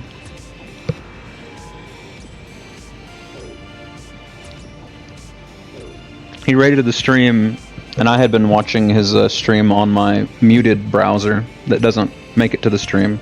And the first thing he said was like, "Why do I hear myself?" And I was like, "Oh shit, my browser must have fucked up." But then I looked back on the VOD, and you can't hear his stream at any point, so I don't know why he heard himself, and I was talking to him about that today. Bro, if I've got ads set to anything, it's the default settings. I don't even think I can control ads at all. I think I have to be at least an affiliate before I can do anything with ads. I genuinely don't know. I don't remember ever setting up anything ad-wise on this.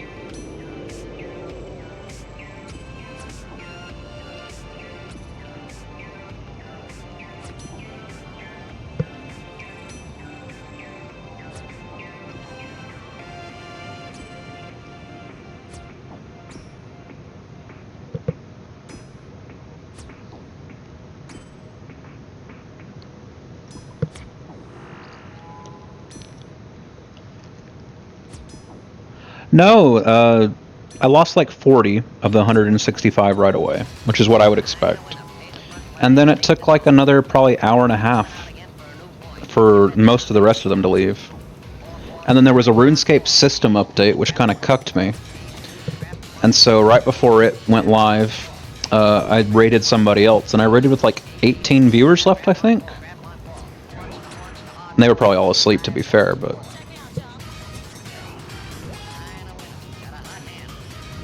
Also, I'm looking at an analytics page on Twitch now that apparently says the best time of day to stream Old School Runescape is the middle of the day.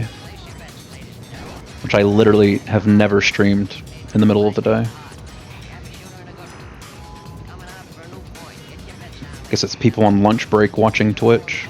It's probably true for most streams.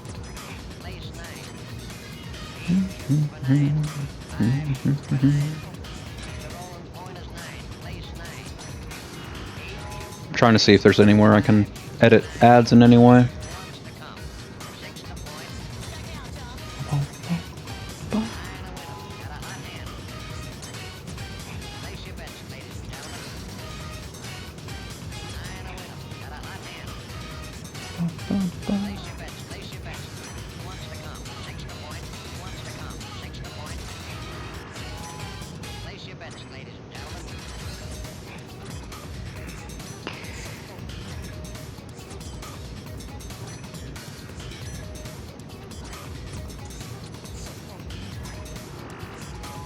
There's a bunch of game with drops that I could stream. I should just start streaming Halo Infinite with drops turned on. Might not be a bad meme when I get out of the 2 weeks of RuneScape. Too bad I become a salty bitch when I play Halo Infinite.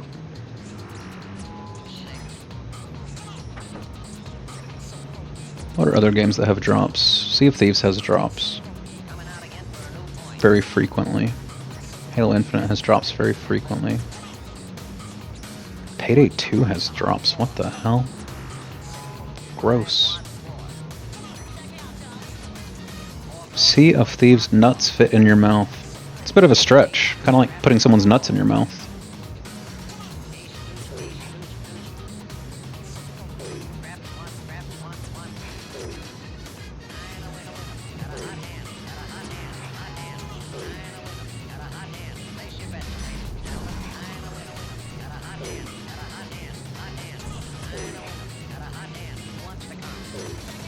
There's something called Guest Star they've added to Twitch. You can just have Twitch viewers request to join your stream. And it's all in-house on Twitch. You don't have to download anything for it. What the hell is this? I've never seen this.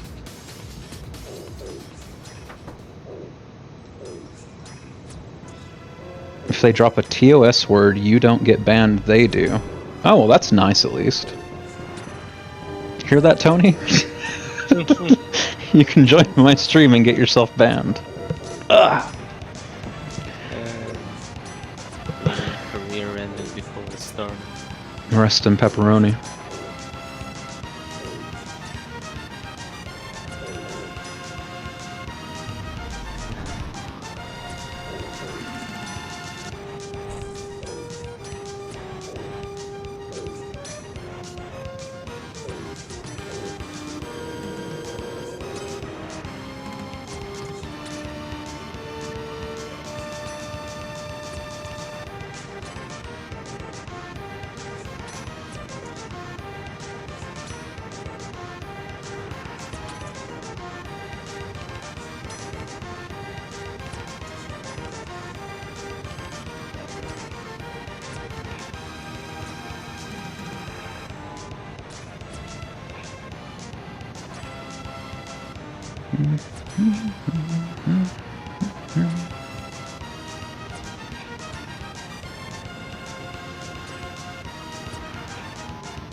Looking through some extensions I can add to my Twitch.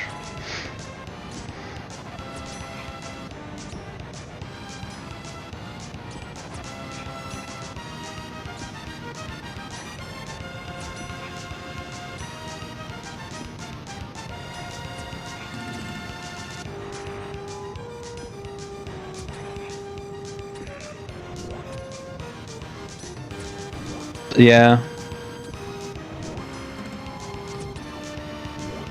I've just added 7 TV.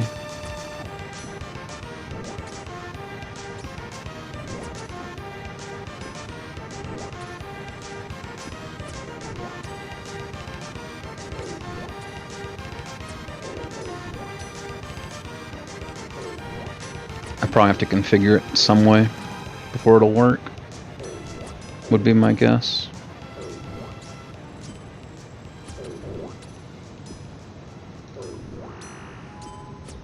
I'm looking for better Twitch TV.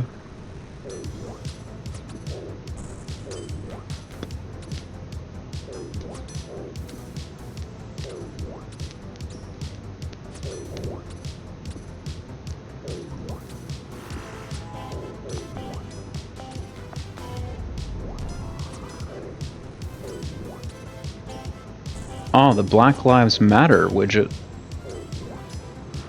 Now we're talking.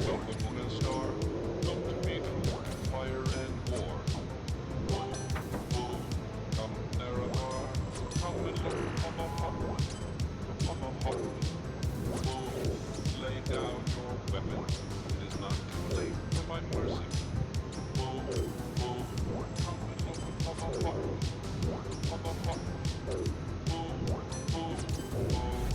a god. How can you kill a god? What a grand and intoxicating innocence. I'm a god.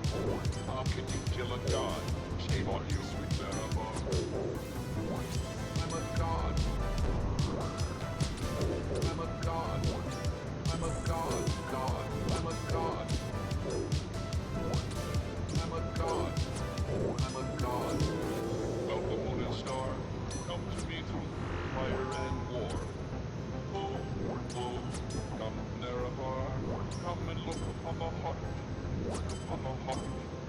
Oh, lay down your weapon. It is not too late for my mercy. Oh, oh, come and look upon the heart. Upon the heart. Oh, oh, oh, I'm a god. It might work now. I'm not sure. I'll have to look at it after I finish streaming. Intoxicating. I'm a god. How can you kill a god? Shame on you, sweet Zarathor. I'm a god. I'm a god. I'm a god. God. I'm a god. I'm a god. I'm a god. No recall or intervention can work in this place. There is no escape. No recall or intervention I can guess work in not. this place. Not on my end, at least. No recall or intervention can work in this place. There is no escape. No recall or intervention can work in this place. There is no escape. Oh, I'm a god. How can you kill a god? What a grand and intoxicating innocence. I'm a god. How can you kill a god? Shame on you, sweet Zarabar. I'm a god. I'm a god. I'm a god. God. I'm a god. I'm a god. I'm a god.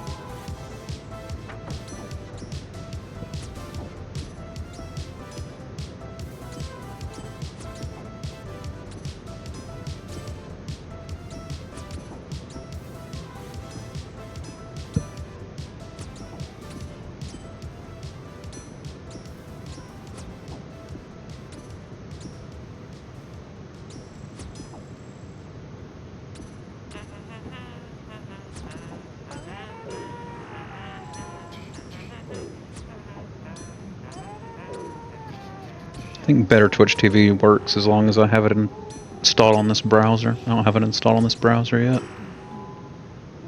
So those emotes should just work for you if you have them, or maybe I have to enable them on my stream anyway.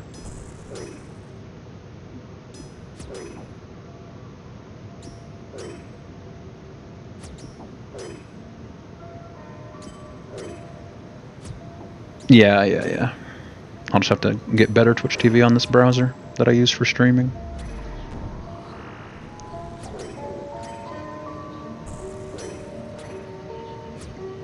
I'll look into it. I'm not sure what I need to do for the 7 TV ones though. I've got the extension added.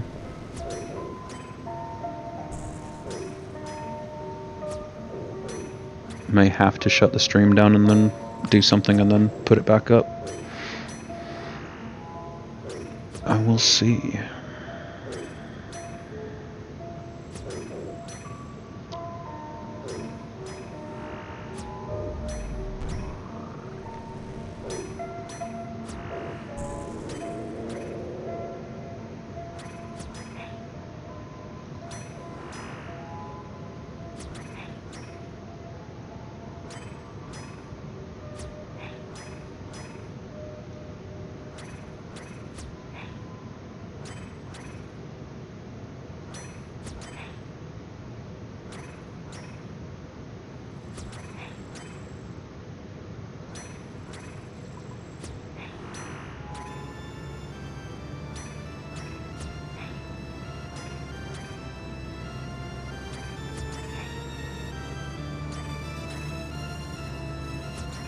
It's one nice thing about Kick, is all of those emotes work by default. They've already got all the Better Twitch TV stuff set up.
Oh, Daytona.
You usually ask about my extensions, Buzz. I'm surprised you haven't asked what this big yellow outline is.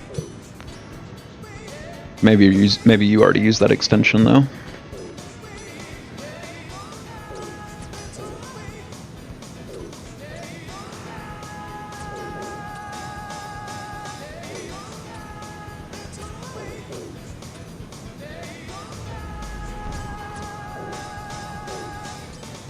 Yeah, no, it's super good for Slayer.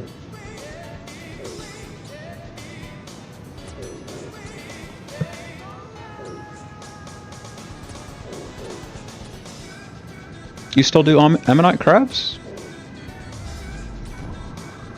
What are you out there doing ammonite crabs for?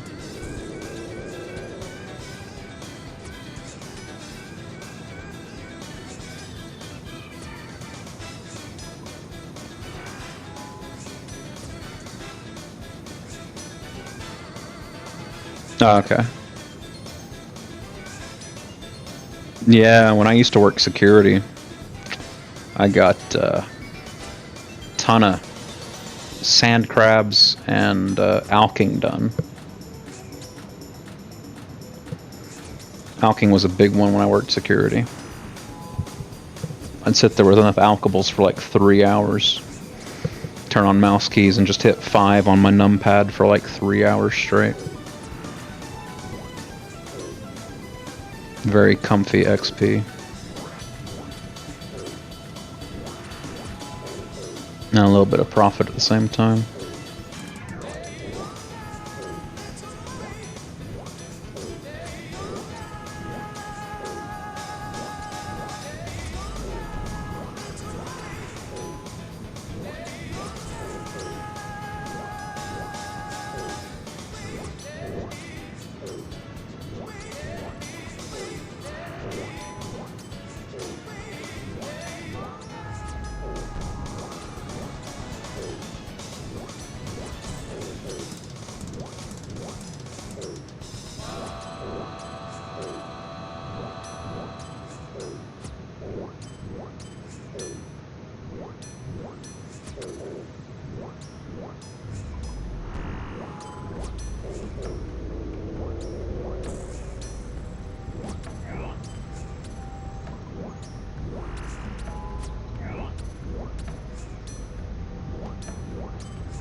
This is giving me a lot of time to start going through some Twitch settings.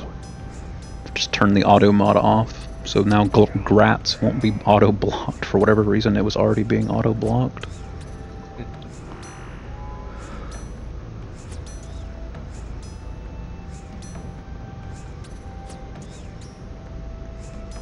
Might have to ban a few more people. Yeah, I know! I was like, what the hell? What are we out here blocking Grats for? Tony caught one of them, and then I looked back on a stream and saw that you posted another one and that no one had been around to let it through. The little chat monitoring thing I usually use doesn't show me like mod messages. It only shows me the ones that make it through.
Just set up a first-time chatter thing that first-time chatters have to agree to.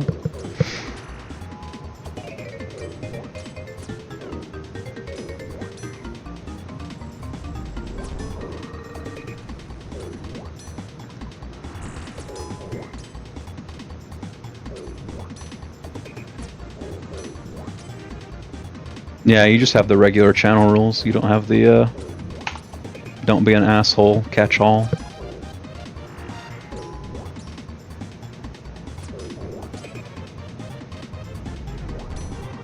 Could set it to followers only, chat. I wonder if that would get more people to follow or just less people to watch.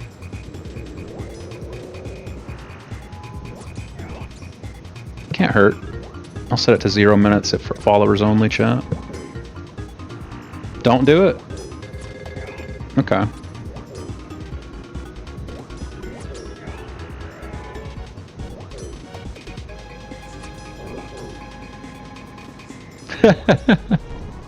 Fair enough. How come?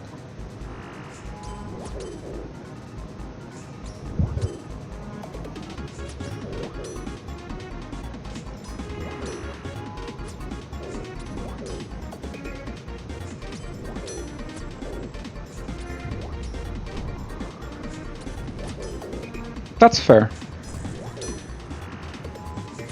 That's reasonable too.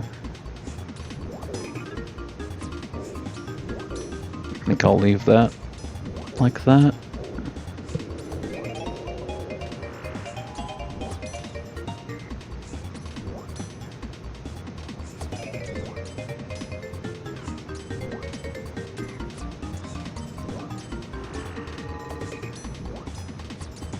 Oh, the epilepsy is kicking in.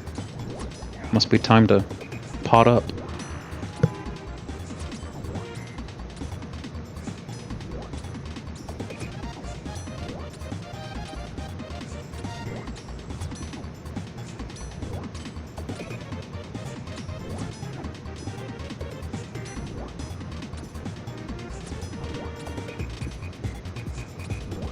Yeah, the like low res pot flashing on the screen. I get what you mean. I used to be huge into Pokemon, but since I didn't get a Switch, I've been phased out of being able to play the new ones. I played up to Sun and Moon, and then didn't play past that. Yeah. Yeah, I wasn't gonna say that, in case you're a huge Pokemon nerd or something, but yeah, the new ones have all been kinda... I've seen like YouTubers and stuff play on, and they all seem kinda low quality and kinda shit. To say nothing of the Pokemon designs themselves. I haven't really looked into that, but the games themselves seem to run really terribly, which is crazy to me, because like Pokemon Gold was the best game I owned on my Game Boy Color. Have I played Poke MMO? That's a question. That's a question with some history that you can't possibly know. I don't remember if Tony was ever around at that time. But the group of people that I have on Discord is, unless you're Tyler. So true. But the group of people I'm with are originally from a streaming community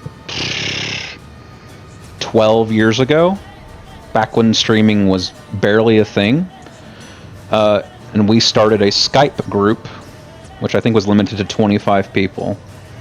And we had like 30 people who wanted to be part of the Skype group. And they were all people from that stream who wanted to play Poke MMO.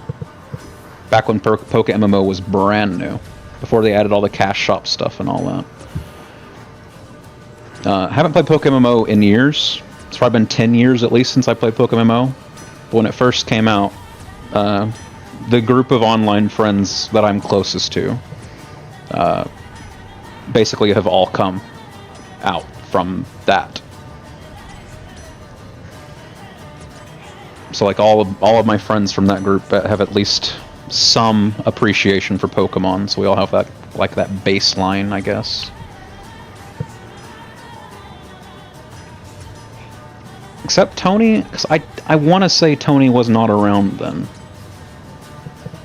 Didn't Vika pull you into this group like way after that? No, she pulled me into the group, yeah, but I don't know. Like, it's not the Vine Sauce crew, is it? Oh my god, he name dropped. Because I've been around there since like fucking 2012 or 11. Yeah. No, I know you were active there, but you weren't part of the Skype Poke MMO group. I don't No, I don't think you were ever added to the Skype group. I think you came by the time we were on Discord, right? Yeah. That's what I thought.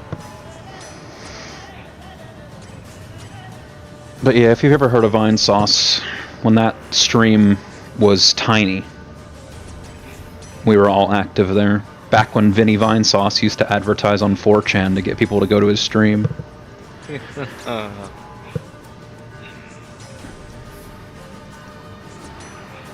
But, yeah.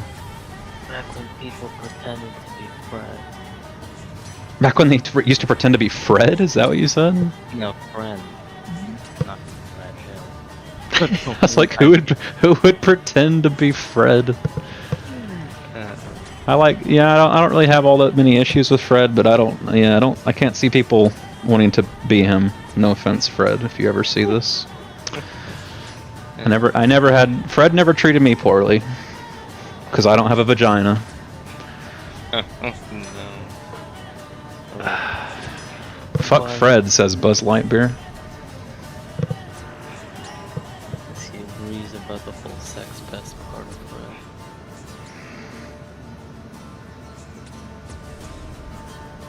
Oh, I didn't have the modified GBA, I had the modified GBC. I had the little thing that snapped on the back that gave you like a magnifying glass over it, and with the light on it. I had the like AC wall adapter so you could play without a battery. I had all kinds of shit for the GBC. I must have had probably 1,200 hours playing Pokemon Gold. I was just sitting there with my little GBC, just grinding the Elite Four until I had a team of level 100 Pokemon. I think I had Articuno, Feraligatr, Typhlosion, Mewtwo, and I don't remember the other two. I think I had a Fearow.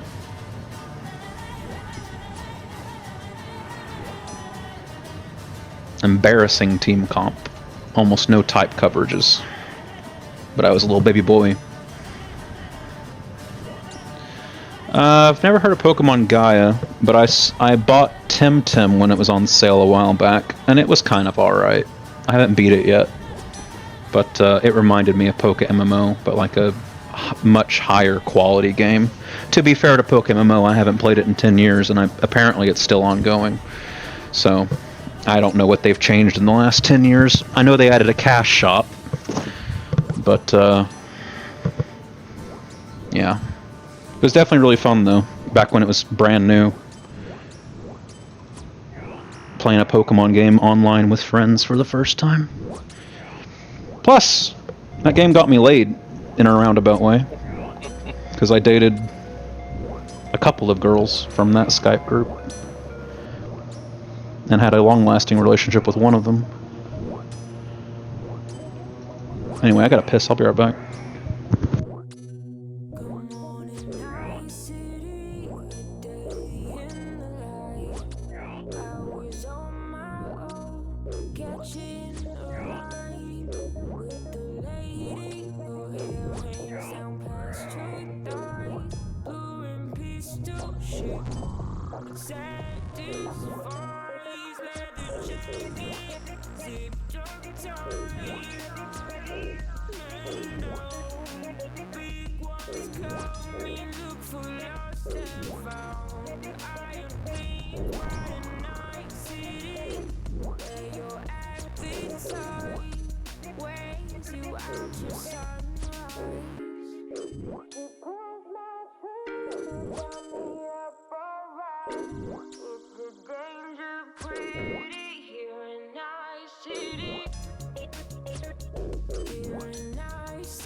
That piss is just going to be a prelude to something more, so I'm going to heavy pot up, and I'll be back in a few minutes.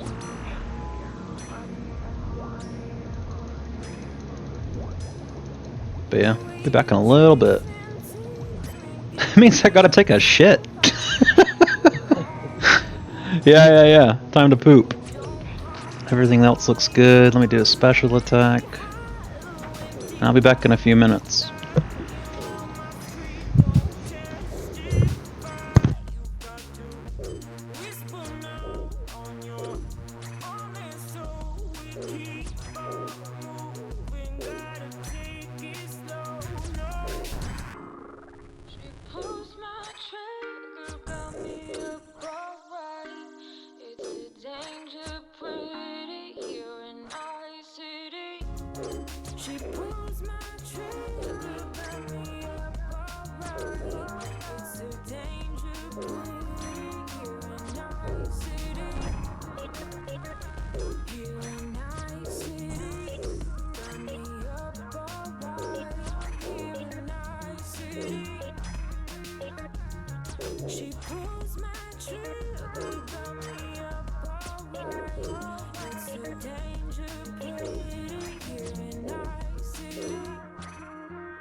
Alright, only got up to 2 HP, that's not too bad.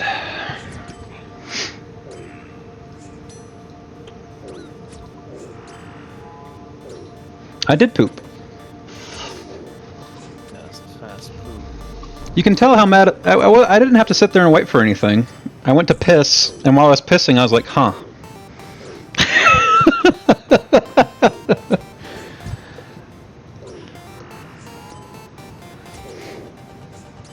Oh, I also take fiber supplements, so I never have I have any hard poops. When the muscles relax, everything just makes way.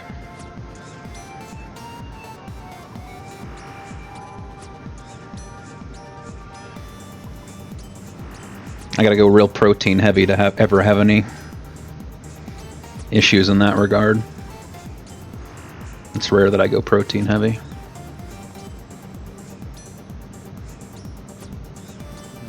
Mostly it's just protein scout or protein spot.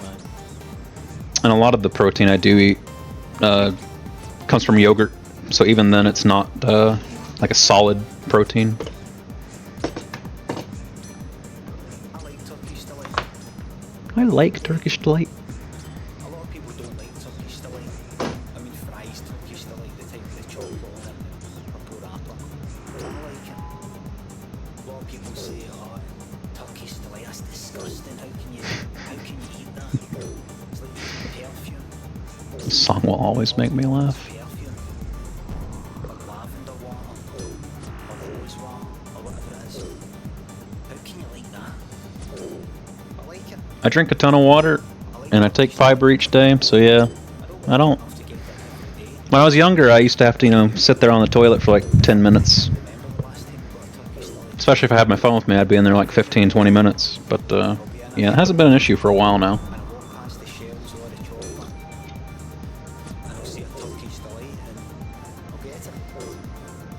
It has not been an issue for a while.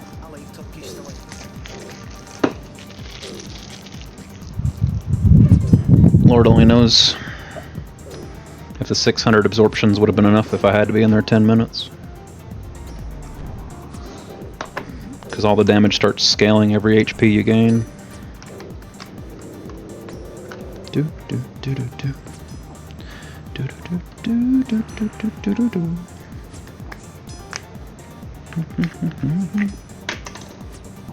Talking about my fiber supplement. Reminded me I should refill my vitamin planner.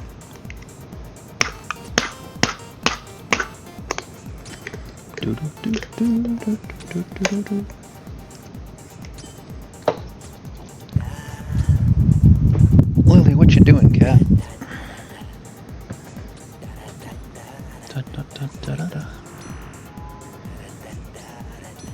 Also, when did I get so zoomed out?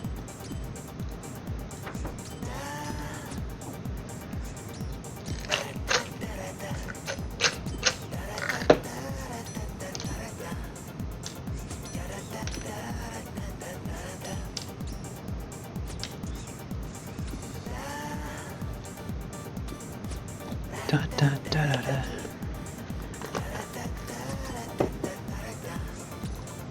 Da, da, da, da, da, da, da,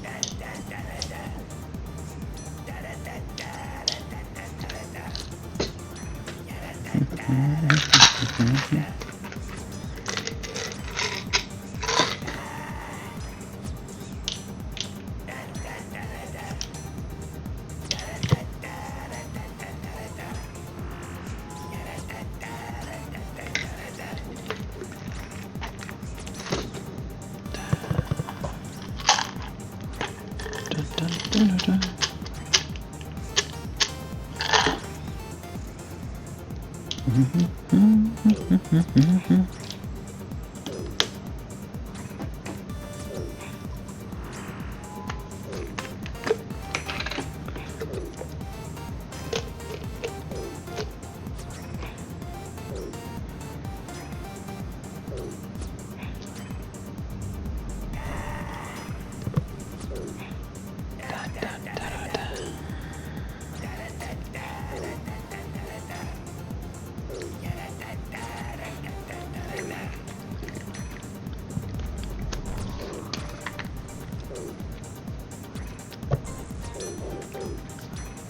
Holy shit, 3 bears.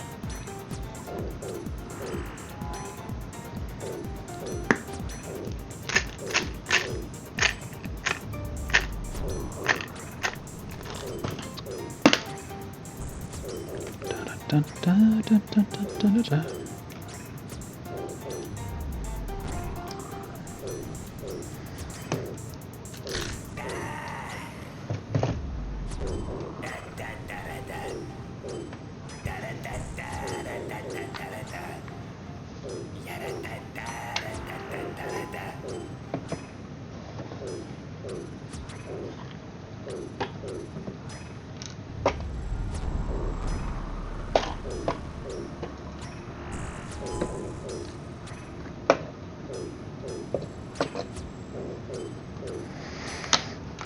Keep my vitamins right here at my computer desk in an attempt to help me remember to take them every day.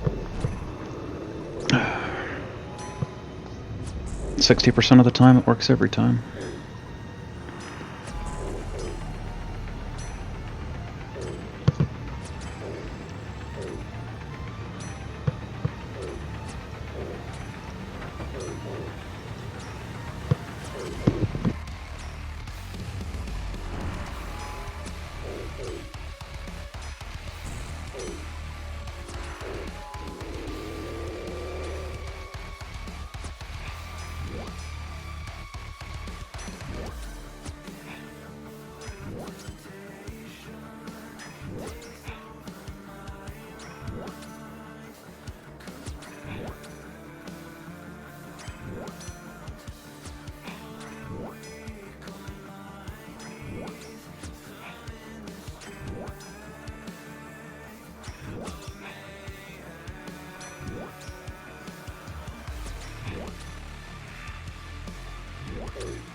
85k strength an hour has been super consistent.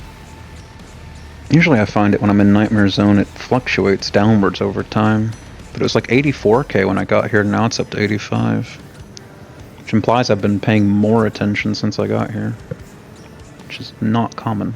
If I do 12 hours of Nightmare Zone, I guess we'll see how much it drops in the meantime.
Game, hello? Where are the enemies?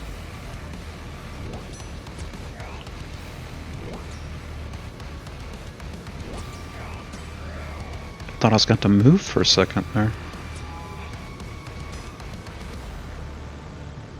Perish the thought.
See ya, Buzz. Thanks for tuning in.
What?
If you're hearing this, I'm going to bed. Good night, Tony. Thanks for hanging out.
Do I know the difference between an enzyme and a hormone?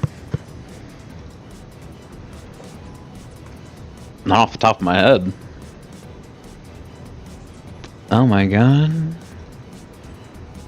It's got jokes.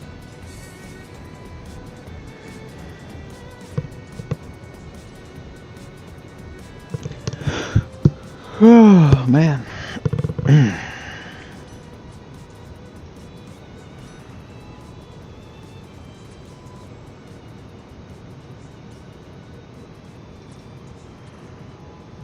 This man has got jokes.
person for a guy like me. And your eyes are shiny like you don't see. I wish you could be mine for eternity. Could you please be mine? Hey, you trapped my soul, you broke my law. I think you're fake, cause you stole my heart, stole my heart. Trap my soul like a superstar. Start, bazooka, start,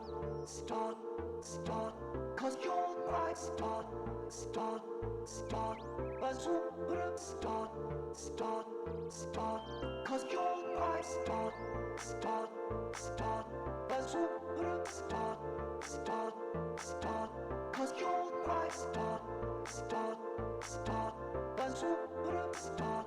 bazooka, start, cause you're my start. You're the perfect person for a guy like me. And I know for sure that we are meant to be. If your heart is locked, then I may have a key. Could you please be mine? Hey, you trapped my soul, you broke my law. I think you're fake, cause you stole my heart, trap my soul like a superstar. Bazooka, start, cause you're my star, bazooka, start, cause you're my star, bazooka, start, cause you're my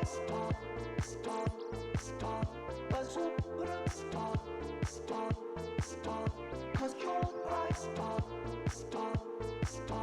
bazooka, start, cause you're my star.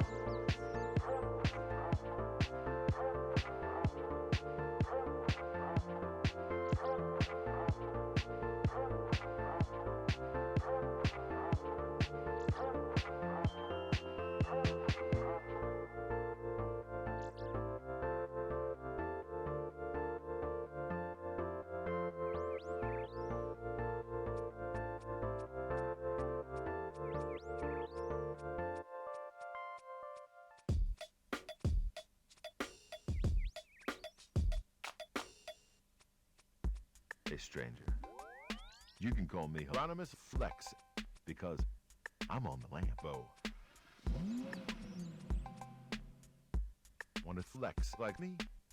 Call me 1-2-1-3-3-4-3-9-4-2-3.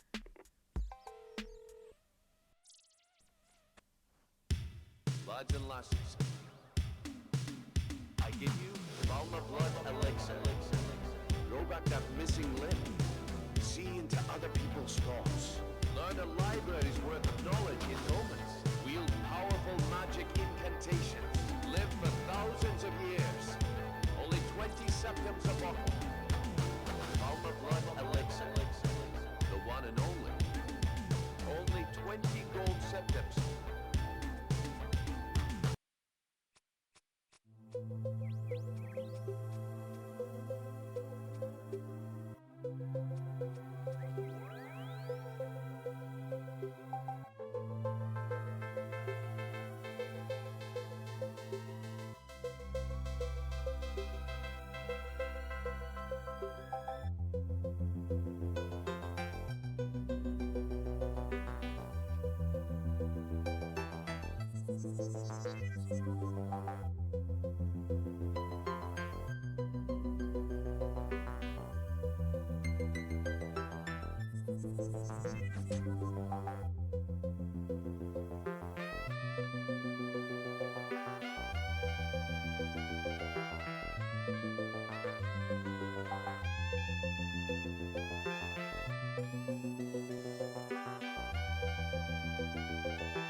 Thanks, Doc.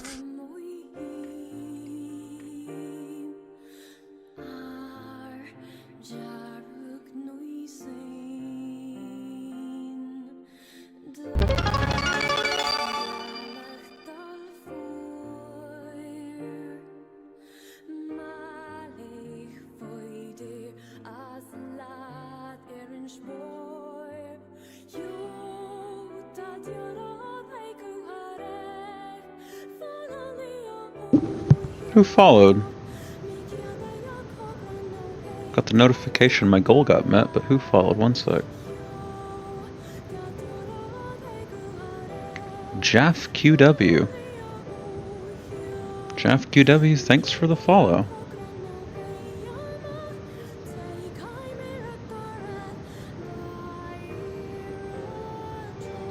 Appreciate it.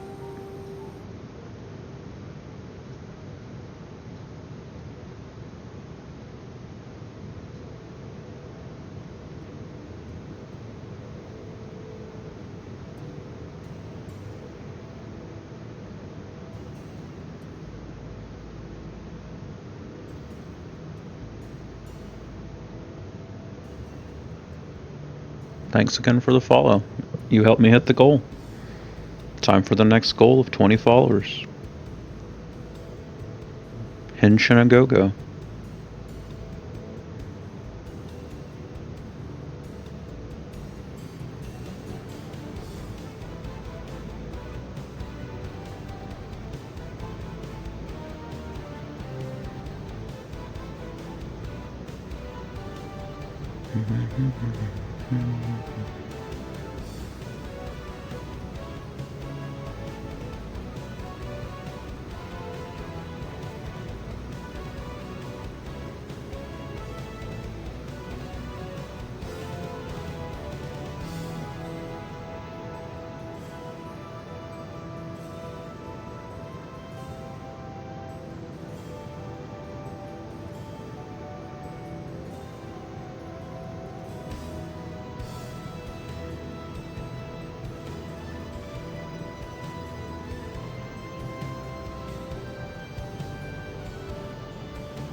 Excuse me. Just bumped my mic.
I'm gonna reset the stream if there's anybody watching. Try to get some. The chat broke a while ago, so I'm gonna reset the stream. Should be back on in the next 10-15 minutes, something like that. But yeah, be back in a bit if there's anyone here.